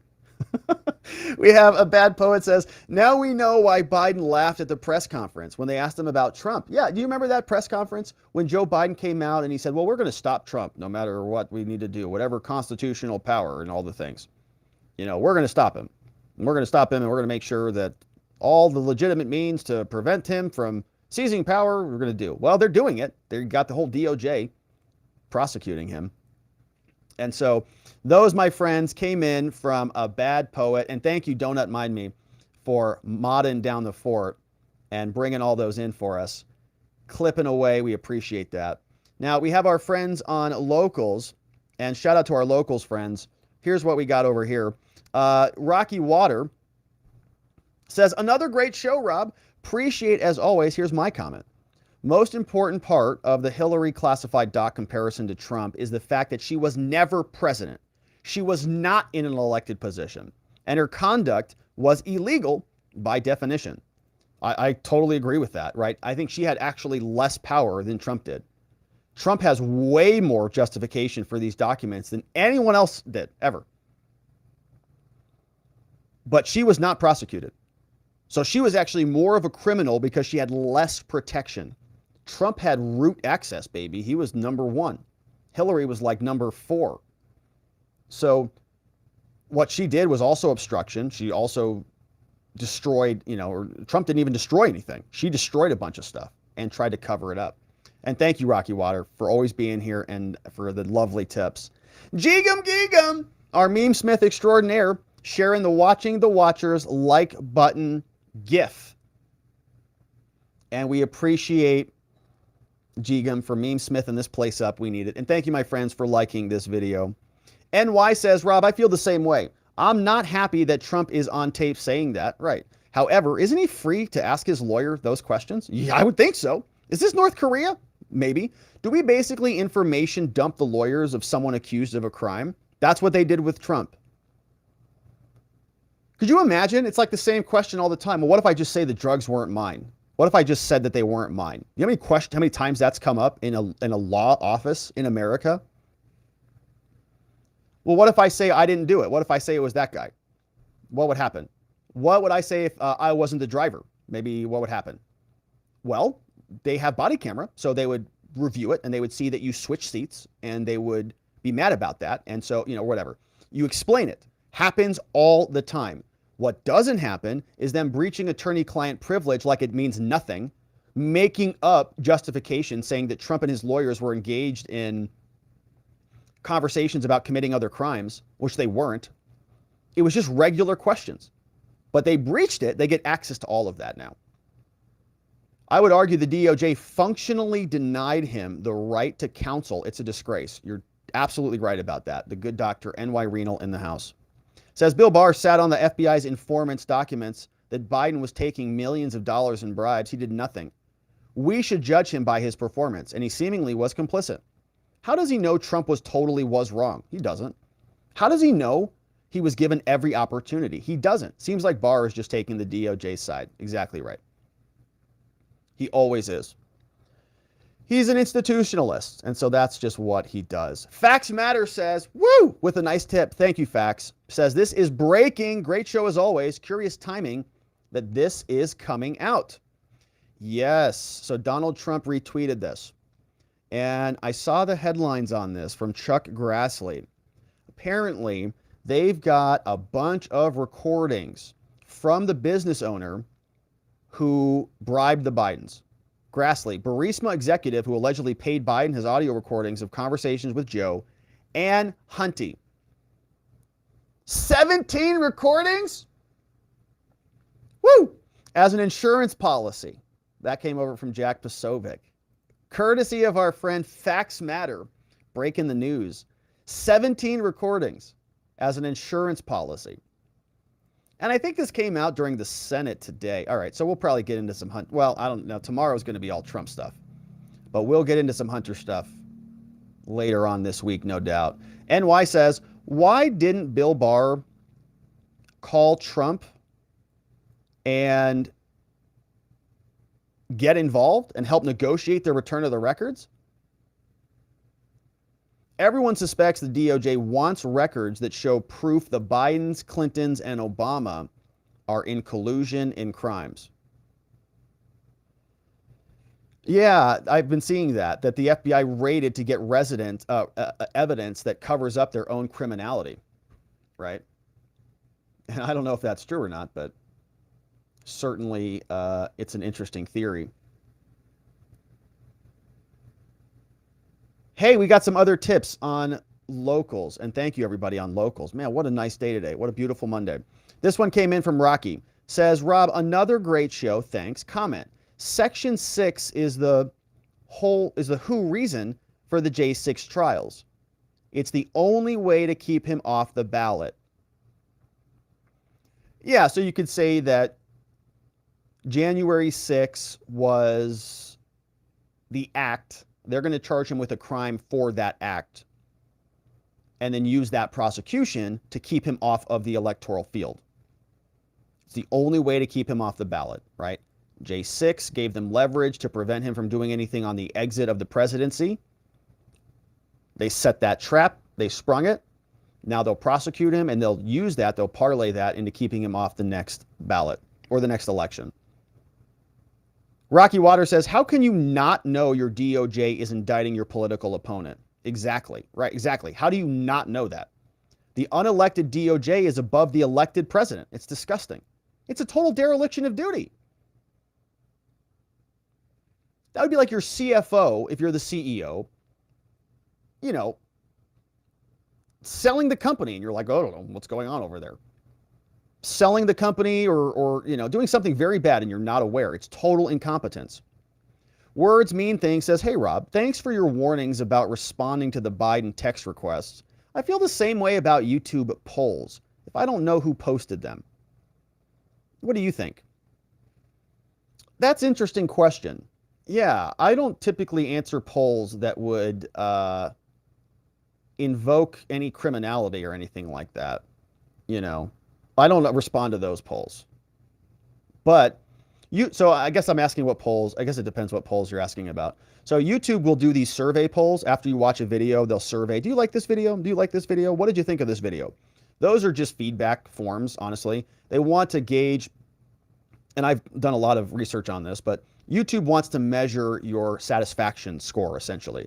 They measure view time, they measure clicks, they measure click-through rate, they measure all sorts of stuff, but they'll also prompt you on YouTube with those feedback scores, and you can say, yeah, this video was fun and entertaining. I don't think those are anything more than just, what did you think of the video? So if you get those for our videos, I very much appreciate you loving it, liking it, informative, great, right? That's great. I appreciate you doing that. But I don't think that goes into, you know, a big, they already know what you watch, in other words. So those are just reactions to what you've watched. As to other polls, that's a curious question. If it's an FBI poll, I would avoid that one. Or if it's a poll like, what is your most favorite illegal drug to use? You know, and you're like, gosh, I can't tell. Is it heroin? Is it meth? Is it this other drug? Whatever. Like, don't vote on those polls, you know. What was the most recent, when was the last crime you committed? Was it 0 to 14 days? Was it 0 to 30 days? Was it over 6 months ago? You know, those types of things. The feds and the Bidens, like if you're sending them information, like that's a big trap. The polls, I'm not so sure I'd be too worried about the polls, to be honest. Unless it's an FBI poll. Stay away from FBI polls or Fed polls. But it's good to see you, Words Mean Things. And thanks for the lovely tip on this lovely Monday. And so that, my friends, is it for us on Locals, on YouTube, on Rumble. Thank you, everybody, for the amazing generosity today. Let's say hello to our friends on Twitter before we jump over to our members-only after party and wrap it up on this beautiful Monday. Who is watching over on Twitter? Is anybody even here? 3 viewers! Woo! I'm not alone. It's amazing. Who is joining us today? We've got some good comments here. Troublemaker Jonah says the FBI was created by executive order. Time to dissolve them. Irene Abbott says the level of hatred for Trump is astounding. Says, I don't like Barr. He's out for himself and a job. Feline Fun says, I think you should be on Trump's lawyer team. Hey, baby. It would be a tall order, but when you're called to serve, you've got to serve. D'Antonio says, was agent in charge of setting up the Whitmer kidnappers before he was moved to D.C. to be in charge on J6. Yeah, all good stuff, man. Good comments here. And I forget to like these things. We don't want to be stingy with our likes, but I just forget. No time to go through the boxes in the garage. No time in 4 decades. Why is no one calling her on that? Because she's Jill Biden. She's Jill Biden. No, we don't want that number. Says, am I wrong here?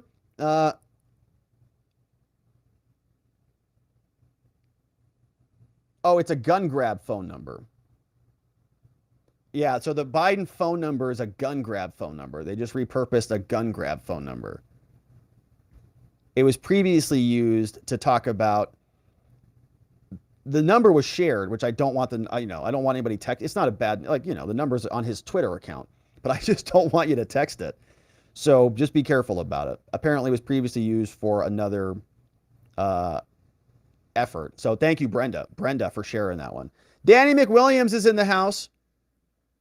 Says, if I was Trump's lawyer, I would call Bush, Obama, and the Clintons as witnesses.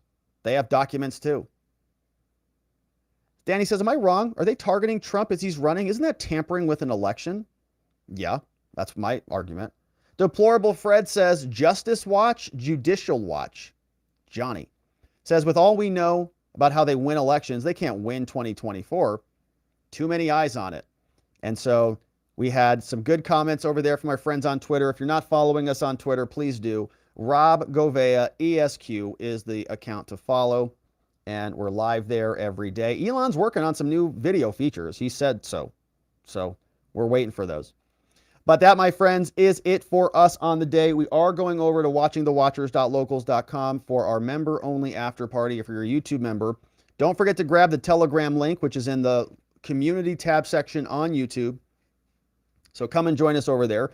Also, don't forget to get your Field of Greens at fieldofgreens.com, where there is real organic superfood available for you, and you can save 15% off with code Robert when you check out. And it's good. It's good stuff. It tastes good going down. It gives you your daily servings of fruits and vegetables, and the vegetables want to be eaten. If you like this mind map software and how I get this stuff organized, you can sign up for a free account to use this software at spotlightlawyer.com/mindmap, and I use it for all sorts of stuff. It's very, very fun. Very good stuff. Also, thank you to the mods and the meme smiths who help keep things nice and orderly. Thank you today to Donut Mind Me, modding down the fort for us, clipping away. Our friend Dog Digger, Janik909, John Allen, Zach Nichols. We got Beyond Geostars, Zulu's in the house, Ronnie Cole, Playing Hooky, Just Cause, K Bean, and our friend Vienticus Prime, all mod down the fort for us, and we appreciate everybody helping to keep things nice and orderly. We also want to say thank you to our friend Sleepy Dog Lee, who's, been sort of, I think he kind of is on to bigger, better things these days. But shout out to Paul. Our friend Geegum Geegum and Nathan N810 in the house, helping to meme smith this place up and keep things nice and beautiful as well. And so that, my friends, is it for us. Members, stick around. We're coming over to the after party in a few minutes, in a quick minute. But that is it for us here, my friends. Tomorrow is going to be a big day, and so we are going to cover it at the normal time, regular slot here, as per usual. But it's going to be a big day out there in Miami, and so I am hoping that everybody stays extra safe, extra calm and peaceful, in spite of whatever else is there, because there are a bunch of snakes afoot who are ready to strike. And the feds will be looking for any excuse to make arrests and to not only use this against Trump, but to use it against the entire movement. And so it's a very precarious position to be in. And I think that they are setting it up to be a very precarious position. And so we'll be here covering it all tomorrow. I hope you join us. Members, stick around. We'll be right there with you. It's a Monday. It's going to be a very busy week. We're going to be here covering it. Thanks for inviting everybody to come and join us.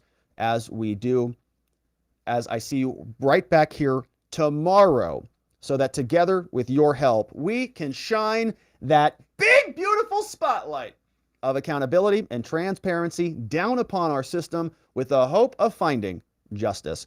Make it a beautiful night, my friends. Sleep very well. I'll see you right back here tomorrow. Bye-bye.